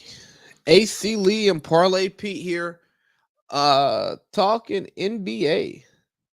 Talk a little NBA. We're going to do a little NBA piece because, it's that time of the year. And we can't neglect the NBA, although we allow the NFL to be a major part of the show today because of the offseason. And I kind of want to open our NBA talk discussing Anthony Street Close Davis. I have been watching the Lakers, and I've been optimistic on the Lakers all year. Then I saw what I saw, and I'm like, I don't know if I can get behind what they're doing. But I tried. And then they bring in a new team, right? They get rid of Russell Westbrook. They bring in Jarrett Vanderbilt. They bring in D'Lo. You get rid of Thomas Bryant. And I look at the team and I say, they got something there. Malik Beasley can make threes. D'Lo can kind of run an offense. And you have a team that's set up to thrive without LeBron James. But then they drop a game to the Knicks. AD played in that game, and Julius Randle just ate his fucking lunch. Then they drop a game to the Rockets. Anthony Davis doesn't play. 2 games, 3 games in 4 nights, back to back, he doesn't play. I get that you're trying to conserve your best players for the playoffs, but you're trying to get there. And you're 2.5 games out of a play-in, and you're not playing. And for the life of me, I don't understand why Anthony Street Close Davis is not playing. I get you want to rest him. I get you want to make sure he's good for the playoffs, but you can solidify yourself in the playoffs. You can get a 6 seed. You can get a 5 seed if Anthony Davis plays. He is on the roster to play basketball games. And yes, you can conserve him. You can, give him rest here and there because you don't want him to get hurt. But if you've actually watched AD, his injuries are not wear and tear injuries. He's just flimsy. He's clumsy. He has those injuries that there's really nothing you can do about it. It just happens. Like he rolls ankles. He falls weird. So if he plays today versus playing tomorrow, yes, playing 2 days in a row, it does multiply the opportunity for him to get hurt. But the ways in which he get hurt, it's not him wearing down. It's just him being clumsy and being fragile.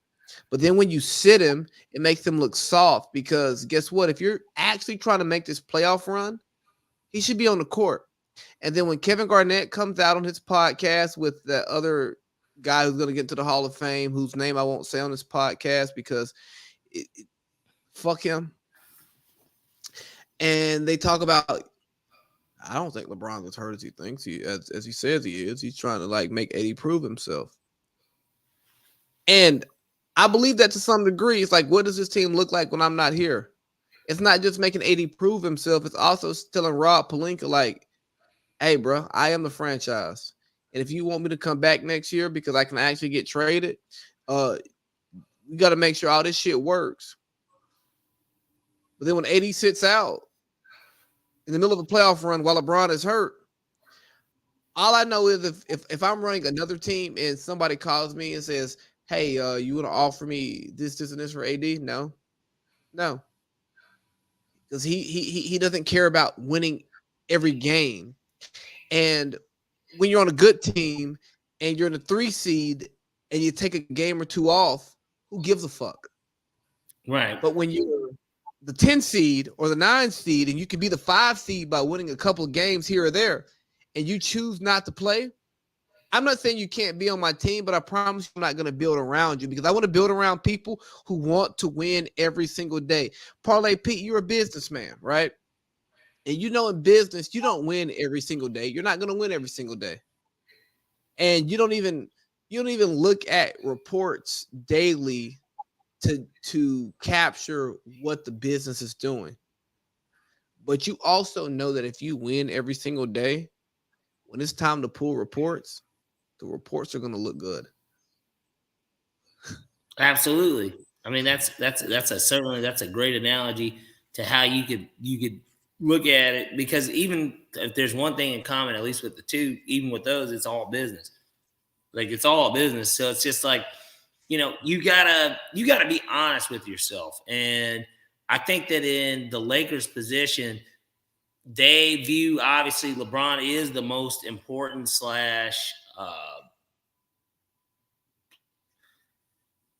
he's the biggest asset that the company has, right? And yeah, no, he's Steve Jobs to Apple. Like he can leave and the company will still work, but it's not going to be as good. It won't be as good. And more importantly, where does that leave you if he doesn't want to be there?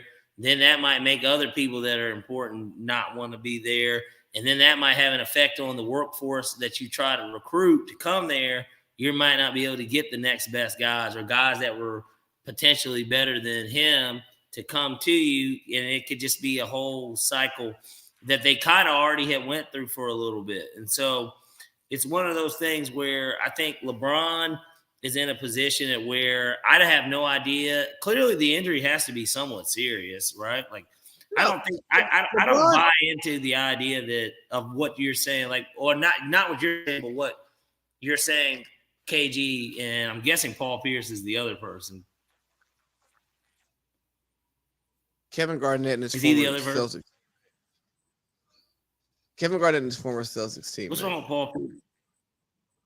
What's wrong with Paul Pierce, man? He's a liar. He's a contradiction. He's not the truth. He's a liar. Shaq called him the truth. Who? Shaq's the one that gave him that nickname. Shaq has some of the worst basketball analysis I've ever heard in my life. Well, Shaq he already apologized for not being familiar with someone's game. So, like, well, I think KD, it's so funny. KD clown Shaq. He'd be like, he's a casual.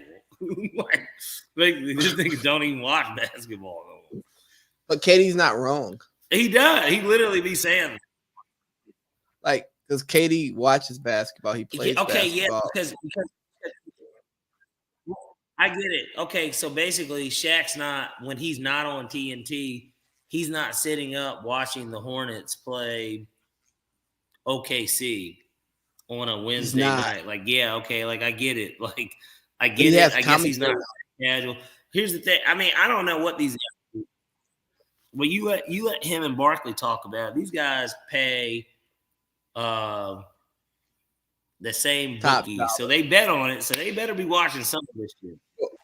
Well, here's the thing, though, and Barkley paints a great picture about Shaq's analysis because Barkley will say, Shaq will talk about you gotta do this, this, and this if you that good. And I'd be telling Shaq, everybody's not you. Everybody's not bigger, faster, stronger than everyone on the court. Some of us actually have to like work hard to be You good. can't lazily be one of the best ever. Yeah, like some of us have to work hard to be good. And because Shaq didn't have to work hard to be good as a player. Yes, the shit that Kobe was mad about because Shaq didn't have to work hard to be a great player. His analysis is built. Well, his analysis is built from that same place, right? Of oh no, you can just go out there and score 25 and grab 15 rebounds. Nigga, no. That's not how it works. You was just fine. Super fine. And even though you can go, you may go down as a top 20 player of all time, bro. You left a lot out there, dog.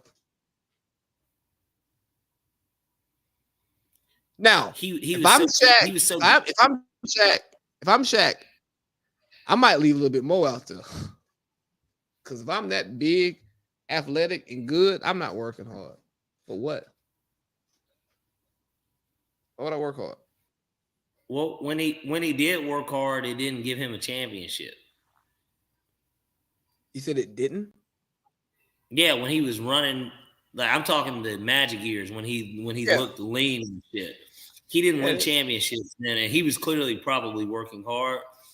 And granted, I mean, he had a better running mate in Kobe, obviously, than Penny. And sure? Well, yeah, the results say so, for sure. So, like, you know, Penny's coaching round one of the NCAA tournament. Granted, Kobe is dead now, but, like, you know, Kobe goes down as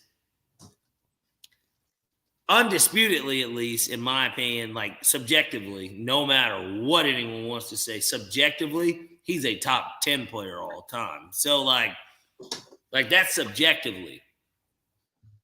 Bill Simmons would beg to differ.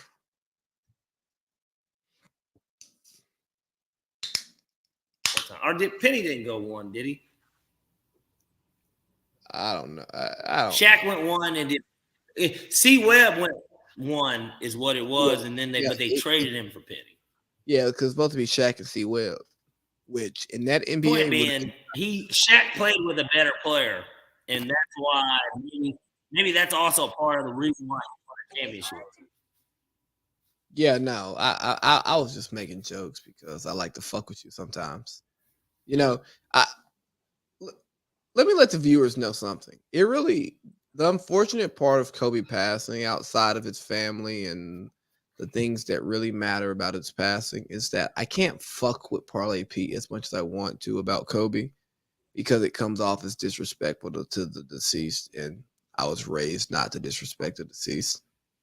But dog, sometimes I just be wanting to fuck with Kobe because Kobe's his guy. And I want to say like outlandish things that I obviously don't believe. Because again, y'all know about the Kobe rant, just to get him going. I say, Lee, you've got something that lives that could be an NFT. I guess if those are still worth anything, you've got something that can live in internet infamy that was a Snapchat that outside of you sharing it, maybe a lot of the world hasn't seen it, but it's like gold because it's like it's not kind of true. It is. And so, because the thing is, you watched it that night on Snapchat. Mm-hmm. Because like I post a compilation or repost a compilation pretty much once a year. But if you were there on Snapchat the night that rant happened, these snaps are coming in like randomly throughout the night, throughout the game. Like just hop on Snapchat. Oh, this nigga posted something else. Oh, she talking about this game. Like if Well, then you start talking about Kobe Bryant, 30 points, 40 points, and then that's when he got to 50, and then the nigga got to 60, and it's just and the fact that I think what made that game so special they won was they won, they came back. It was against a team that needed another team to lose, but they still could have made the playoffs. And another team was on the other ESPN making history, and nobody cared. Nobody even flying. Bro, I remember going to my closet and recording. Nobody cared, bro. Yeah, nobody cared about the Warriors winning their 73rd game. But nigga, they had Mike Breen and Mark Jackson and them calling that Warriors game, and they were like, "Now we gonna call in Tarico to do the fucking like they were like, we need Tarico, nigga, on this Kobe game." Like, bro, nigga, I don't even remember the last time Mike in the NBA game. But that's Tarico. Tarico is him. I know, but this is my point. My point is the A team was calling the Warriors game, and instead of giving Kobe's last game a B nigga, they were like, bro, you're off NFL duty. Come on over, man. Go ahead and give us one more NBA call. Like, because he didn't call NBA games at the time. But he's Tarico. I know, and that's my point. That nigga played golf with Trump. Tarico plays golf with Trump and Tiger Woods. It meant more, is what I'm saying. It meant more. Like, that shit meant something. Do you think Mark Jackson could see Tiger Woods or Donald Trump at a golf course?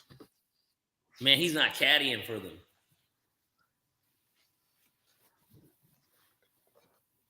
Come on, man. He's not caddying for him.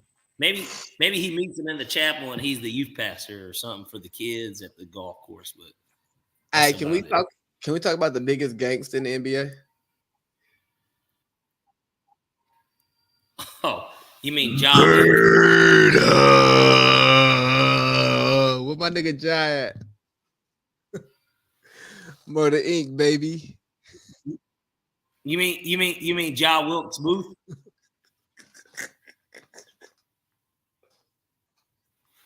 I'm talking about Ja Rule, who's out here beefing. Yeah, man. Let's get on. Hey, let's talk. But hey, now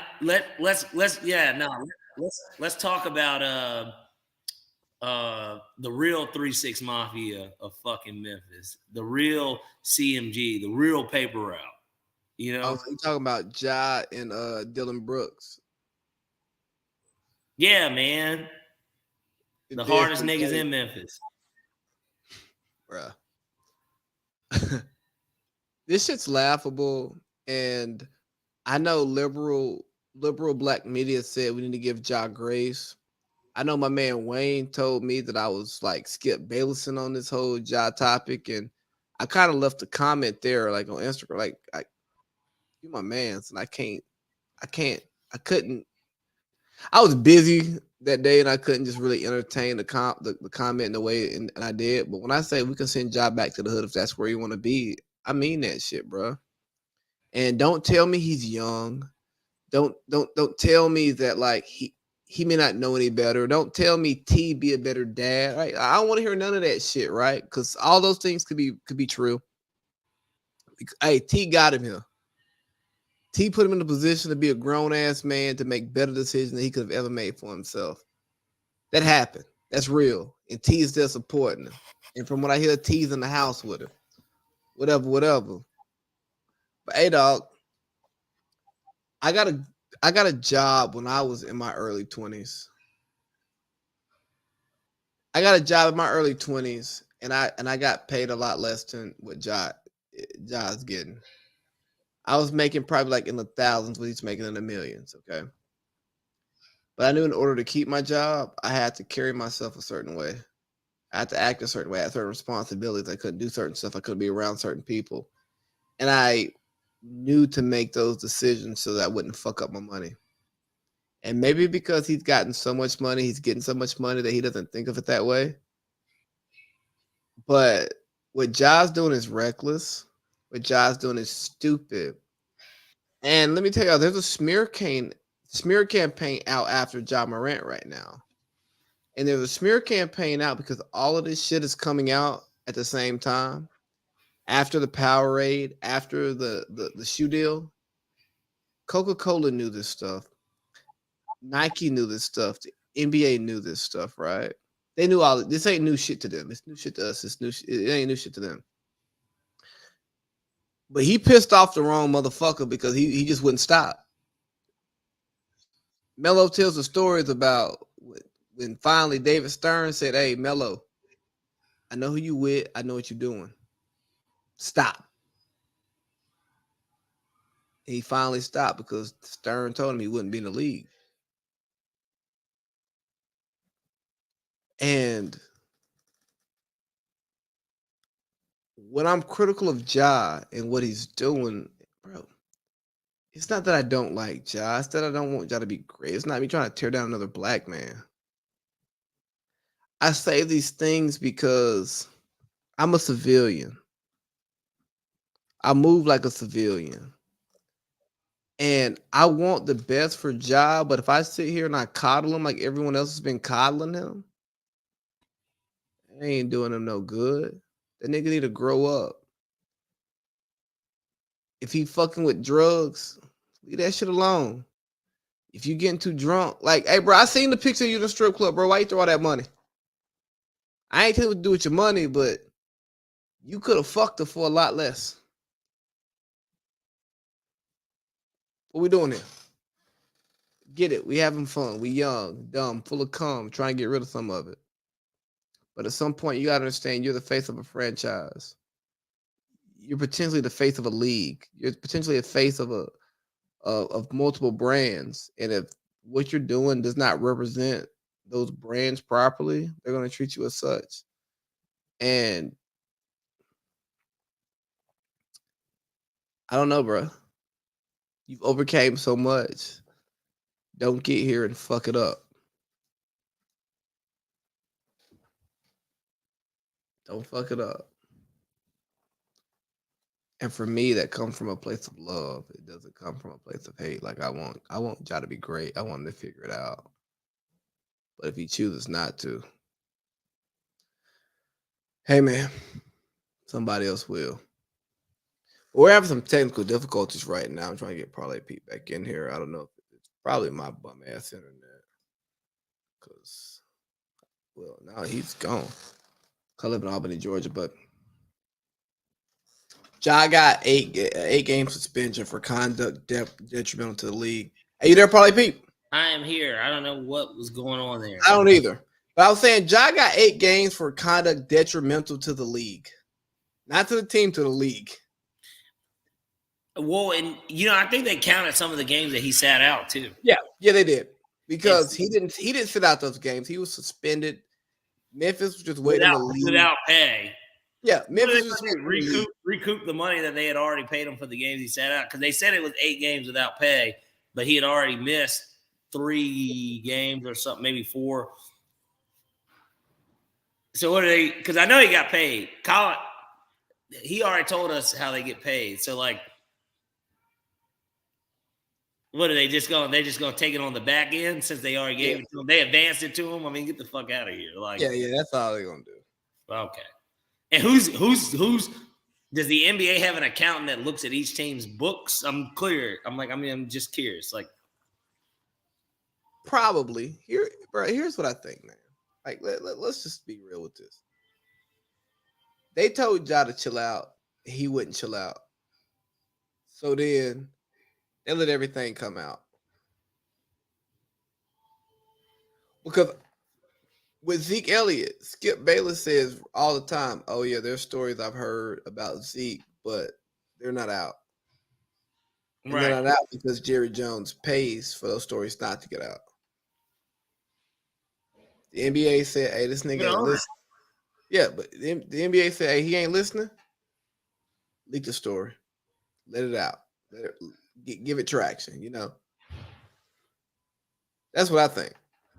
I think it's a smear campaign. But I think he deserves it. Oh, they're trying to smear Ja's name. because he was acting reckless, and they told him to stop acting reckless, and he didn't listen. So they say, I got them for your ass, nigga. I don't think they picking on Ja. I think Ja's making mistakes on his own, and like maybe it is a part of it is certainly immaturity. Like, and I get it. Like, I don't know what it's like to have that type of money early in life. So like, I don't, but I can definitely look back at some things that I wish I didn't do. Like, we can all reflect, like when we were, I guess he's 23. Like, there are things now. The thing, I mean, I wasn't doing dumb shit like, I don't think I was doing dumb shit like that. I mean, let me not say I wasn't, because I'm somebody that at 23, I think got a DUI. So like, that was kind of dumb. Like, that's dumb. Like, that shit is dumb. But like, It's I'm not not pulling up a little bitty pistol alive, and I've got $200 million too. Like, so it's kind of just like, bro, I mean, what are you trying to get across to everybody? Because what are you actually like? What would be the purpose? Like, I'm cool, I'm hard. Like, what is what truly is seriously, like, what's the motive behind it? Can I give you my thoughts on?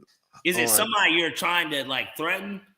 Like, who are you trying to put fear in? Too is my like what like what's the purpose? Can I tell you something about high-end athletes?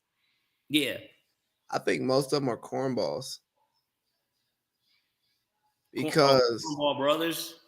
Well, yeah, think about it. Most men are evaluated on how cool they are based on their humor, their money, and their women, right? Mm-hmm. That's really just what matters. Well, these basketball playing motherfuckers, they ain't had to. If you good at basketball, you ain't never had to work hard to get pussy. No. But because you're getting all this easy pussy and you're getting all this validation, you don't develop a lot of the people skills necessary to move and function as an adult. Where if you're like a regular nigga, you actually gotta like not trick off and you gotta like talk a girl out of her pants. Again, this is all consensual stuff, but you gotta like talk to her, make her comfortable with you, make her like you in order for her to have sex with you. That's way different than her wanting to fuck you when she first meets you. When she first meets you because of who you are and what you have to offer her. You know what I mean? So I think a lot of these athletes, they be getting this like gimme pussy, this gimme sex. And to them, like, oh, I'm him. Cause I did this, this, and this. And then you take somebody like me or you who I'm gonna show you a good time. I'm gonna tell some good jokes. We're gonna have some fun. We're gonna see where this thing go. But I got a formula that works, and it works, and it works, and it works. It's a little bit different when you have like clout and status behind you. And I think he's somebody who has clout, who's had clout and status behind him for so long. He's from small town South Carolina, so he was him. You know what I mean? Like he was him on the court, so he had folks rocking with him, and it ain't like he's some like Paul. He ain't some like ugly ass nigga. You know what I mean? With teeth growing out his fucking hairline and shit. Right. So I'm sure he did well for himself, but now he want to be hard. Like, hey, bro, put that little ass gun away. Put that little 6 shoot up, bro. Nice. And put but that. No, I'm just being real because I'm from a small town. I was just like a good student, bro. I made good grades in college. You know, I was over the Morehouse and all that shit. Right. But I was in situations where I had friends where like, bro, it's just a fight. And my friend's like, hey, nah, bro, you ain't fighting. We got this. I'm like, nigga, I'm a man too. And they like, nah, bro, you got shit to lose. We do, like, not saying that they didn't, but like, hey, bro, you got more shit to lose. We got this shit, bro. We don't even want you get involved in this. Right. Well, that's a sobering feeling, you know what I mean? And I don't think Ja has had those sobering feelings because he got a bunch of yes men around him. And nobody will say, nigga, why do you want a gun? I'm going to college. I'm going to Denver in June.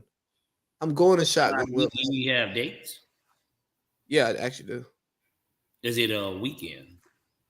It is a. How does the business treat it? I think it's a Thursday. I think it's a Wednesday to Friday, but I can extend it. I can extend it if I want to spend my own money. Wednesday to Friday. Okay. Trying to, you're leaving Friday. yes, but I said I can extend it. If I want to pay for my hotel, I can extend it. Denver is one of those places I always looked at and said, man, we need to all go to Denver, you know? I can shoot you the days if you're trying to come to Denver because Yeah. I want to go to Shotgun Willie's. Really? So you can get your job rental.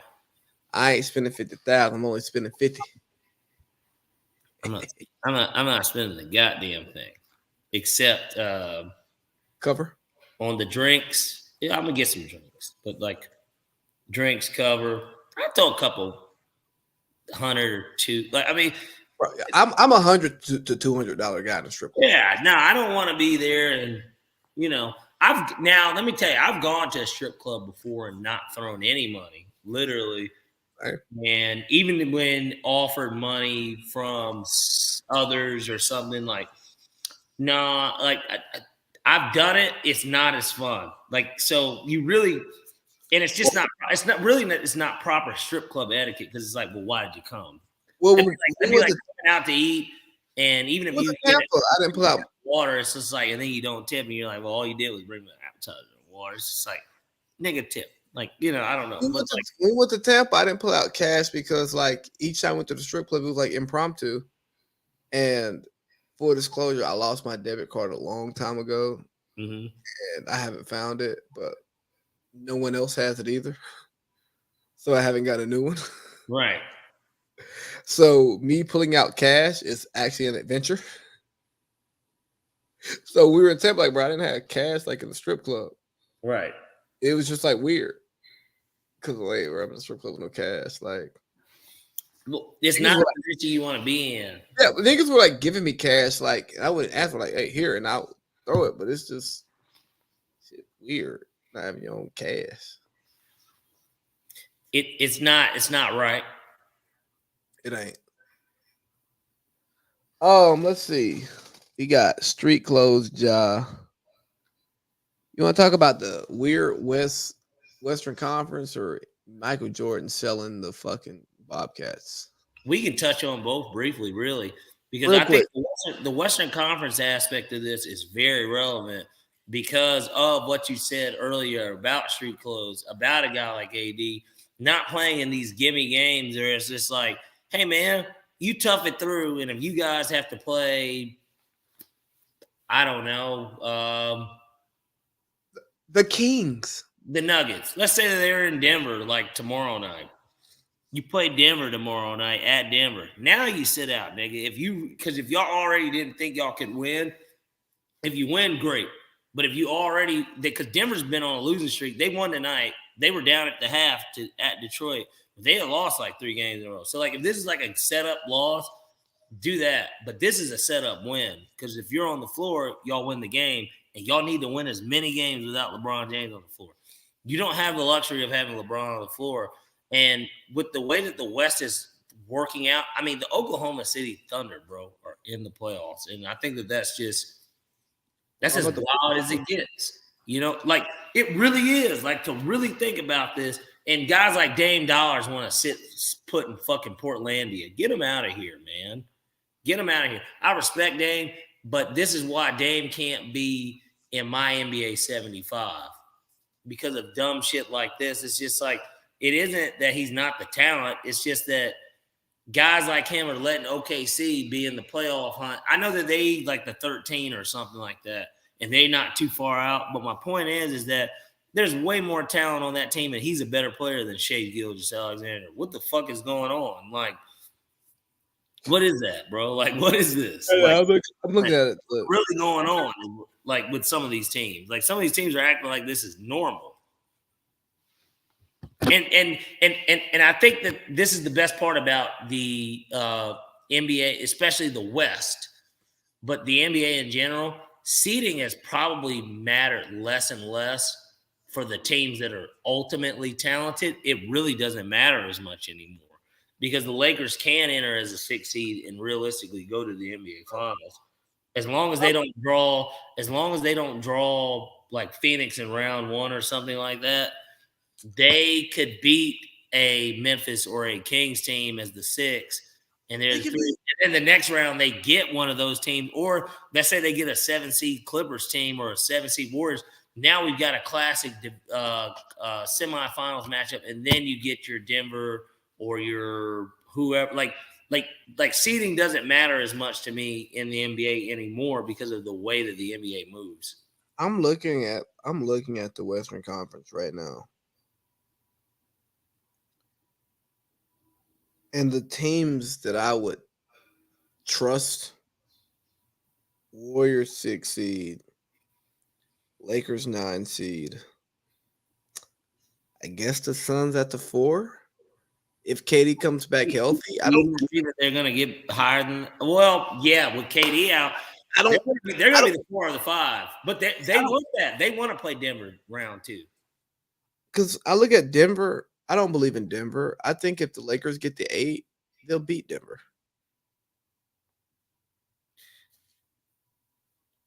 Jokic don't like seeing AD. What you want to know? What I think?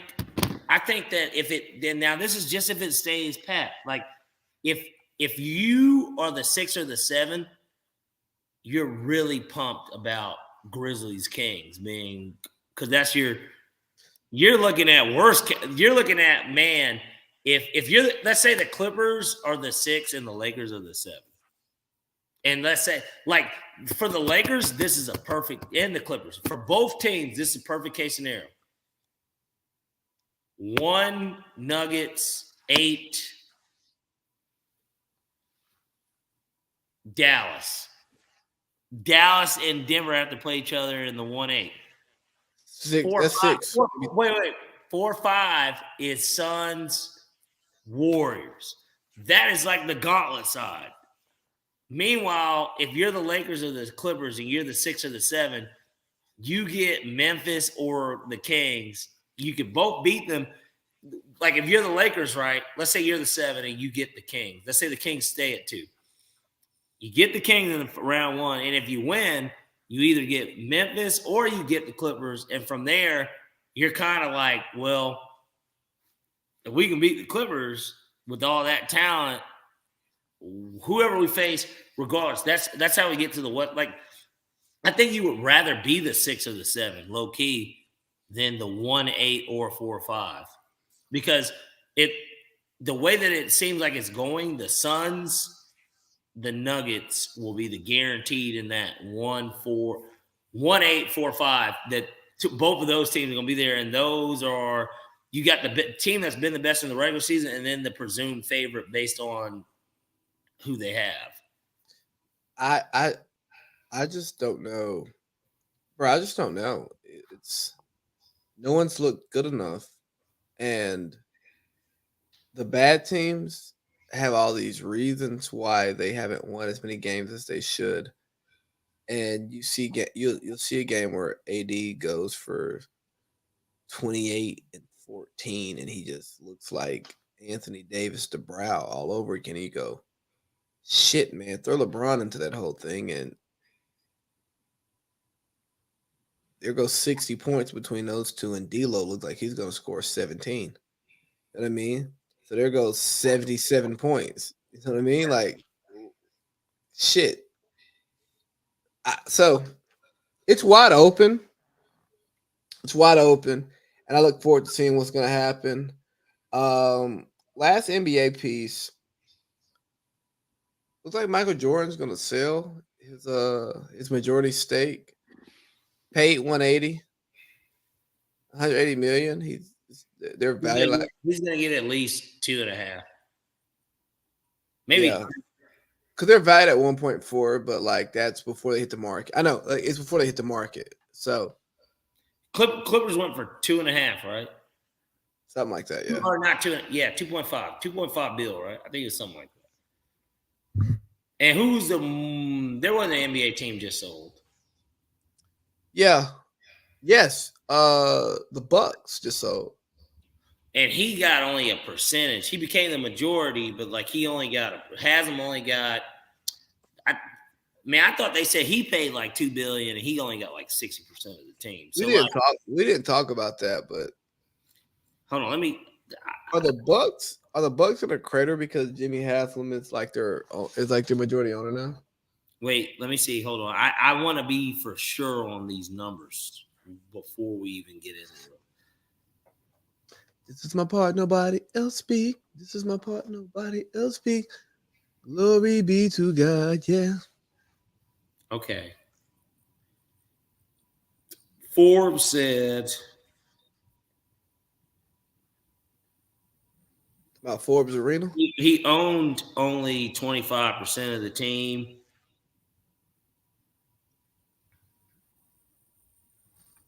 How much did he buy it for? What can we get to the specifics? It said it was a $3.5 million valuation. What did he pay? That's what I want to know.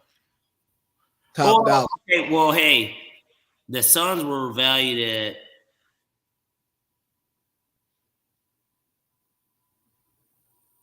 Didn't somebody buy the Suns? Yeah. So regardless, okay, that's the last full, for the most part, full sale. 57% of that team was bought for $2.2 billion.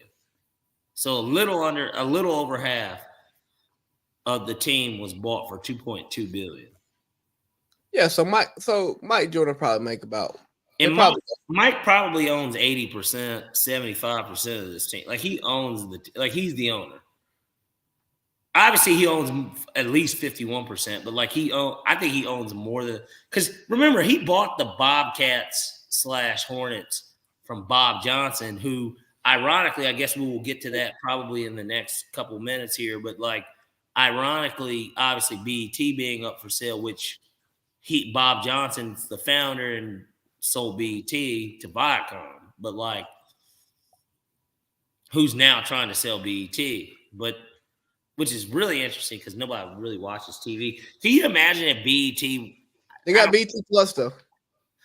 I don't know anything about it, but imagine if BET was smart enough to monetize, and a guy like Diddy, if he got into it, I hate to just switch the topic, but they all kind of do go together. Fuck it. Here's what we'll do. I got you. Hey, yeah. So closing out hour 2 of the show, and closing it out, making a blend between Michael Jordan selling the Charlotte Hornets, a team that he's changed their name and still ran them into the ground because Michael Jordan is not built to run a franchise. He's just built to be the best player on the team. If he's not that, then you don't want him there. But hey, hour 2. Starting our final hour of the show, and we're talking more culture. And we're going to tie Michael Jordan's ownership and selling of the Charlotte Bobcats / Charlotte Hornets to the BET and BET changing ownership and what's going on with BET. Over to Parlay Pete to pick this back up. Let's get it. I think with the BET idea of it being sold is a big deal. But my point, even in general, how I could see the potential of if somebody bought it and did the right thing with it. I look at all the content that does get curated. It would, in a weird way, even if it turned into more of a social media platform, right? Kind of like ESPN still gets watched on TV, but they have such a presence on social media. Somebody could flip BET and do the same thing to where BET owns Joe Budden's podcast. I'm not going to say no jumper, but my point being something like Hell no. I'm not saying no jumper, but I'm saying everything that's like it that falls under it. Hollywood Unlocked. But if they made those TV shows and instead the clips, like with ESPN, go online, maybe those guys lose creativity, but you're able to, if somebody's got a big enough wallet, they cut them the check and they make that brand fall under their umbrella. It could be such a lucrative thing. And then there's a news network maybe created because it is its own network and it has its own distribution. It could really be a powerful thing if done correctly, but the right person would low-key have to own it. Like Oprah would almost need to fucking team up with whoever it is in a weird way because she already has such a reputation in her own network too. Like Oprah don't mean I don't mean like a Tyler Perry Oprah thing either. I don't. Yeah, Tyler Perry is one of the people. Monique has got a lot to say about that. Well, here's the thing, right? I like the idea that you have, right? Somebody buy BET and you legitimize it as a media hub for Black America. You bring in the Shade Room, all that bullshit. Boo-boo. Hollywood Unlocked. Hey, for us, by us, nigga. Right. Like, you know what I mean? Like, you bring in some legit news networks. You bring in some good podcasts. You just bring in all these different pieces of Black culture and you put it under that umbrella. I think that's a great idea. The problem is who's going to buy it and who's going to operate it. And the two names we've heard are Diddy and Tyler Perry. I think Diddy is a better reflection of modern Black culture than Tyler Perry is. So if either or are going to get it, I'd prefer Diddy buying it, even though I think Diddy can lean into too much street shit that I don't align with, that I think is bad for Black culture. But I also think Tyler Perry is he's a Hollywood liberal, and that ain't Black culture either. But I'd rather somebody Black own it than like Viacom. But all right, so let me tell you, let me give you a breakdown kind of how I can see it. It really needs the right CEO, but you could bring back your originals, what made BET popular when it was popular. Like you could bring back your Rap City / 106 in Park, but it'd be different. They're more podcasts, like conversation shows. More of that, but at the same time, you could also have shows like Atlanta by Childish Gambino being put on there instead of FX. You could have the Boondocks instead of being on Cartoon Network being there. You know what I mean? You can bring back. The thing is that if you get the right ingredients, why can't it be a terrific dinner, bro? Like I don't know, like it. Now look, pizza and macaroni, in my opinion, don't go together, and that is not something I would want to go out to a restaurant and get a side of macaroni with my pizza. But I like both things, and they both have cheese on them, and I'm lactose intolerant. And there's like a lot of stuff that doesn't work about it. But if curated the correct way, you can set it up to where, okay, we have pizza for lunch, but we have mac and cheese as a snack at 5 p.m.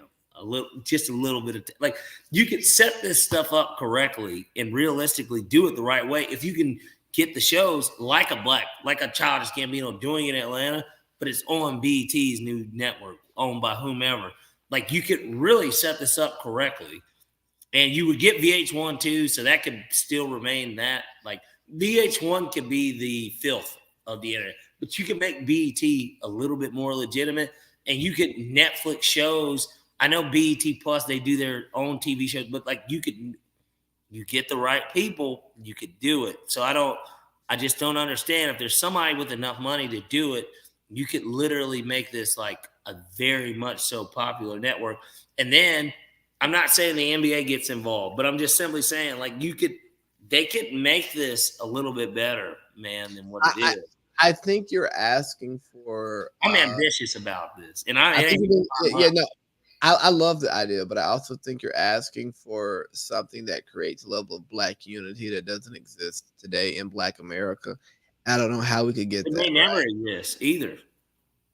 Well, no, it will never exist because, bro, there's no such thing as white unity. Only in the Black community do we ask for niggas to be aligned with one another on all these major topics. Right. When our backgrounds are different, our finances are different, and so on and so forth, right? So it's fucking nuts. But I got a question for you. Go for it. Are you gonna bet on the WWE now that they're trying to open it up together? The fuck out of here. No. Like it. You know, Arian Foster said that the NFL had a script. I didn't believe that, although I do think that leagues have their interest and they try to promote their interest. Betting on false events is money laundering if I've never seen it before. You know what I mean? But It's the easiest way for whoever is hosting that money, whether it's the WWE, whether it's the gambling houses, to just take money and just make it something that it probably doesn't have to be. But they can. You know what I mean? absolutely. Because you can manipulate the books to make lines a certain way, to make winners a certain way, match length a certain way when you already know the answer. And the fuck, you're an idiot if you bet on that shit. How soon do you think you can get this out of curiosity? What, this pod? Yes. I plan to, as soon as we get off of here, to cut it and put it out. I ain't gotta go to work tomorrow. My wife just woke up. We've got actually an opportunity to do picks. That's the crazy part. Oh shit. And here we will talk about it. I mean, I don't have to do the picks, but like we did, bro. March Madness. Now it's March Madness, and yeah, you could put out some picks. I'd be more willing to give out my bracket picks as opposed to like, because outside of if you don't get it in tomorrow, because think about it, these games start at 12:00. One of my favorite parts about March and March Madness is that people are going to bars at 12:00, and tomorrow's St. Patty's Day, right? So like, it's like this thing, but like, you start talking about you can go out and fucking, bro, be getting blitzed during lunch. Like, do you plan on going to a bar tomorrow at any point? I mean, I don't know what you have planned with the wife and the kids, but like, I hadn't thought that far, bro. I live in Albany. like if Albany State was in, they're D2, right? Bro, I just haven't thought that far. Can you imagine if Albany State was Kennesaw and they were playing? Like, what the Yeah, bro, I would be at a bar. I'll be at a bar having the time of my life. But they could get waxed by 30 and like everybody's just there. It's just like they still representing type shit. Like, yeah, I mean, yeah, it's just like when Morehouse plays against anybody in a sporting event, you don't expect the things to win. You know what's funny about Morehouse too? They're asking you for some more money. So I don't get emails. I get like pieces of mail. Yeah, I get emails and I ignore them. They send mail to my dad's house because they'll send it. Basically, me, two of my brothers, and him. It'll address us. You know, all of our names. It'll just be separate little packages, and like they'll basically be like, yeah, donate. Like, and it's just like, here's the thing. There's nothing wrong with it, and I've always looked at it this way. My dad has donated to the school before. And not just from us going to school there, right? Like my dad's made donations because I asked him the other day. It wasn't the other day. It was probably like it's a few weeks ago when they were just in the SIAC, like their conference tournament Final Four. And matter of fact, it was the last 2 weeks ago when we did the podcast. But I told you I was at my dad's house. We were watching the game, and so I asked him then, I was like, Pop, have you ever donated to Morehouse? Like actually giving them money? And he said, yeah. And I wasn't surprised, but I also was like, I don't know. Like I don't have an issue with giving money back to Morehouse. I feel like I would rather do it in a different way, though. I don't think that I just want to cut them a check, low key. Yeah, I would rather sponsor a scholarship or some shit. Yeah, I don't want to. Yeah, I don't. Yeah, I don't trust them niggas. I would rather sponsor a scholarship. I always had the idea of doing one and naming it after my mom and doing it for a person who has a sick parent that's in school. And that's what qualifies you. If only one person, because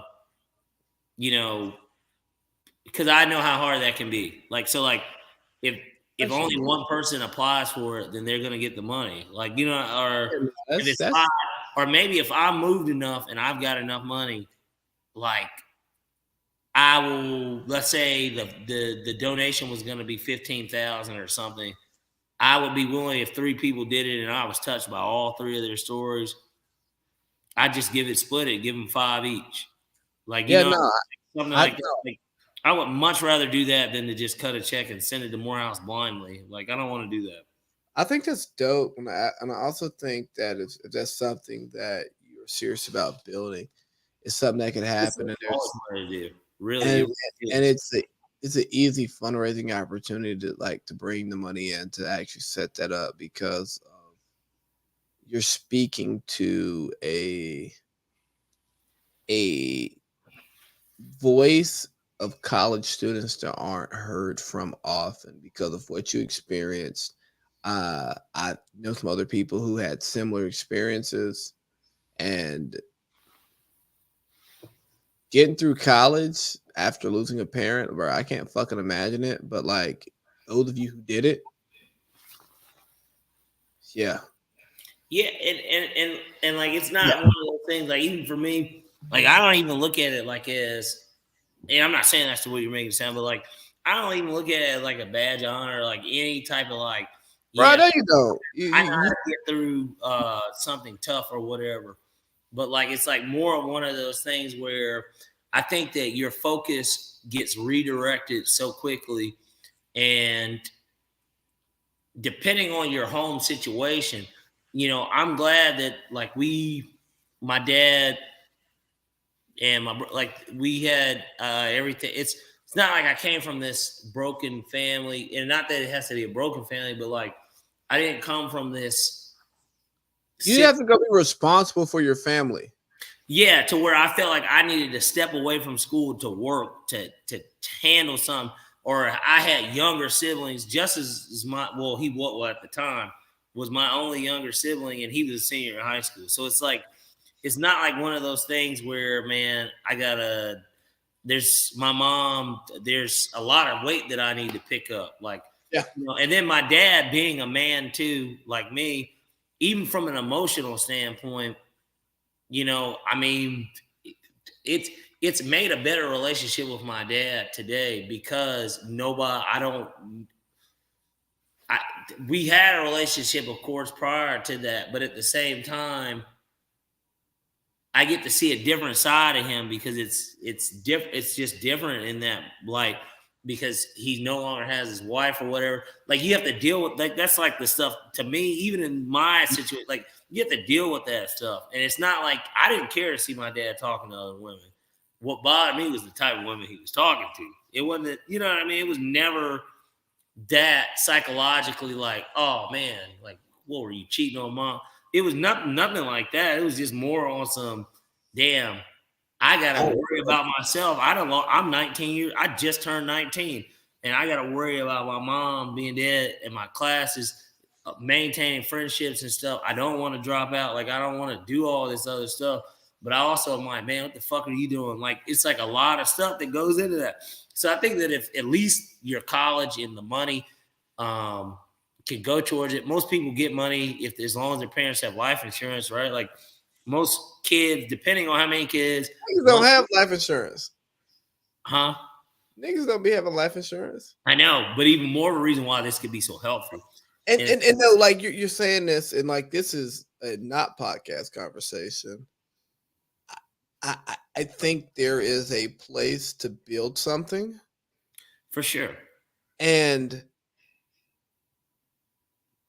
I'm open to supporting you in this in any way that I can, because I think if we just take 365 days, a couple of conversations, and just our friend group to like get a ball rolling, I feel like that could turn into something. And then that's another thing too. I mean, we've all been affected. I mean, at least in my case, and I know Julian's grandmother, but most people in the world, we've all been affected by cancer one way or another. And that's specifically what my mom died of. But like, Another aspect of it, what I wanted to do, because I wanted it, my mom went to Clark, so I wanted it to be an AUC thing, whether that be to start, at least to start, $5,000 at Clark, $5,000 at Spelman, $5,000 at Morehouse. That's something that I wanted to do. But even now, even for me too, I've lost another person to cancer as well, who's very important to Morehouse College, and that's Grady Brewer. So like, these are like two people. Grady Brewer introduced my mom to my dad. Like, shit. Yeah, like they met. That's how my parents met. So like, he's a very important part. Obviously, he's the coach at Morehouse for 20 plus years. He's another person who I would want to honor within this. If there's going to be a donation of some sort going on, but it's something I really have always wanted to do. I think that my mom would be really proud of it, because she's the most selfless person I know. Like, and Coach Brewer was always a helping hand for me on campus, because I could always go to him and he could, anything I wanted to talk about, Coach Brewer would talk. Like, I mean, whether it was my dad, like anything, he was somebody that honestly on campus, he always had my back. And I knew that. It's 2023, right? Yeah. Let's make something happen by 2025. Fuck the microphones, fuck the podcast shit. Let's sit down. I've helped. I love shit like this. It's one of like my things that I actually like care about, like helping people, like especially like young people. Yeah. Figure it the fuck out. Like, let's take some time. Let's sit down and actually, because it's your passion, right? Like it's your passion, right? But let's figure out how to channel this passion into just not us having a conversation on a podcast and some shit you got in your head, and like figure out some shit that we can put on paper. Because just from the locker room, niggas will throw a donation just because of the cause, right? And then our networks can bring the money in, and you throw a couple of events, little fundraiser here, little fundraiser there. I look at stuff like this, even here currently where I am, right? Like, we're gonna do for Boink's wedding, we're gonna do, the boys are gonna be here.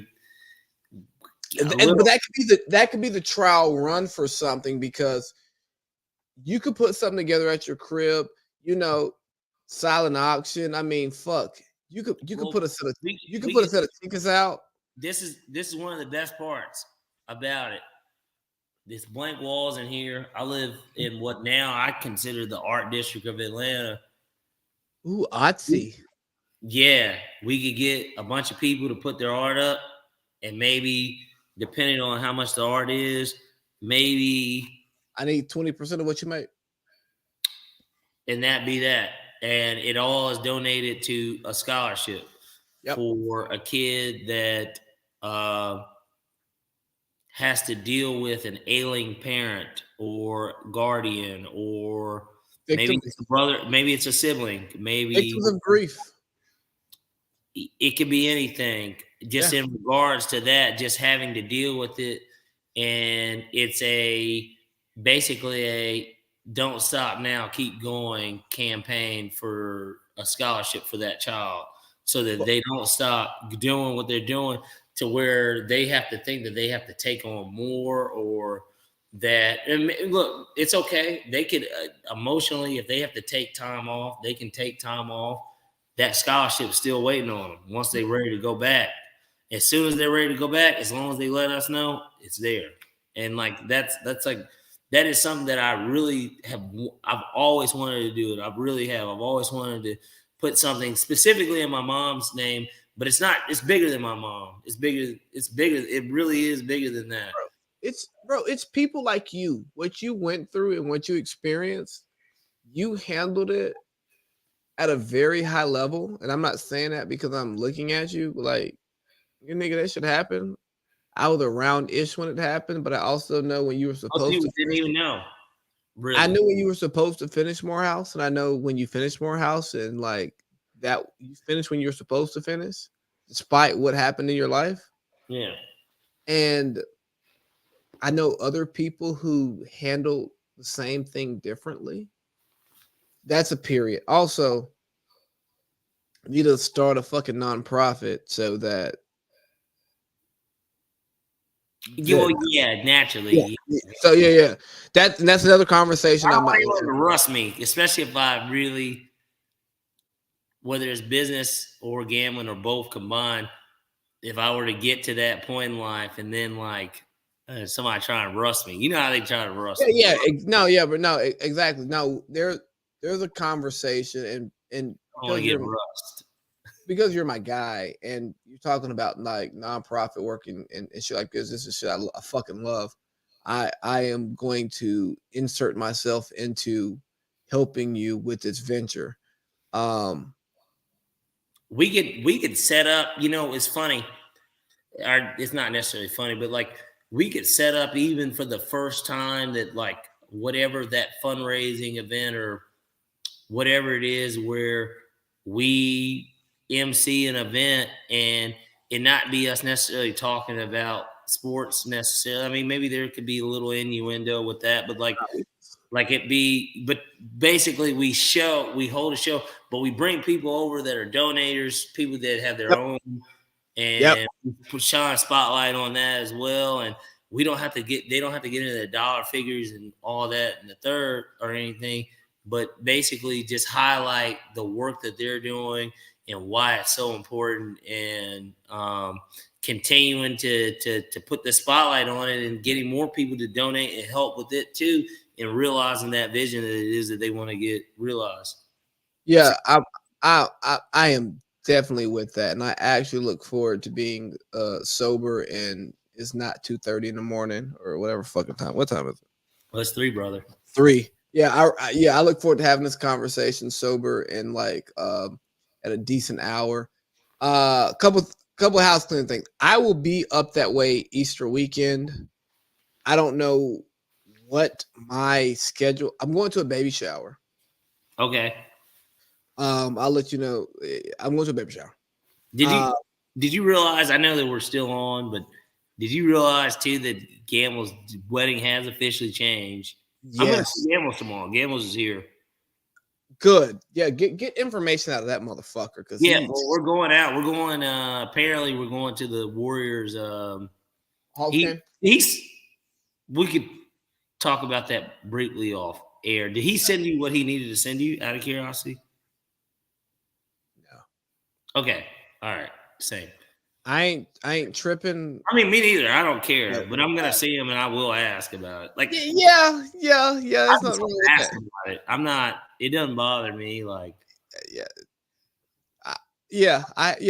Anyways, hey man, look here, great show, Parlay Pete. Man, I know we got started late, and we still did like a fucking full show, and we left some topics out here, but that's kind of just how it works.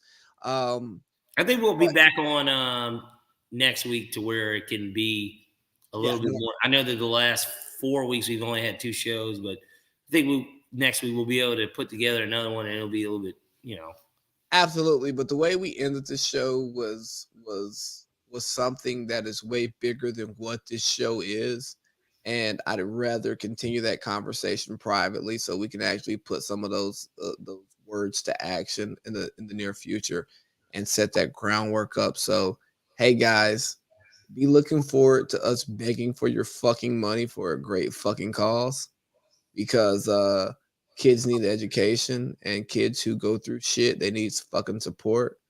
And sometimes they're not gonna ask for it because they got pride or whatever the fuck their reasons are, or they think they can do it on their own, and maybe they just need a little bit of help and to realize that you don't have to do this alone. I mean, you can do it another way.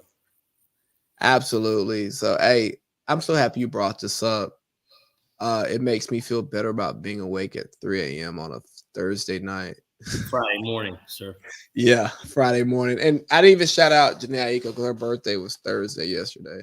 That's why I wore this for Women's History Month, Shout out to Big Sean. That's a lucky motherfucker. But yeah, you shout him out. I ain't gonna shout at me.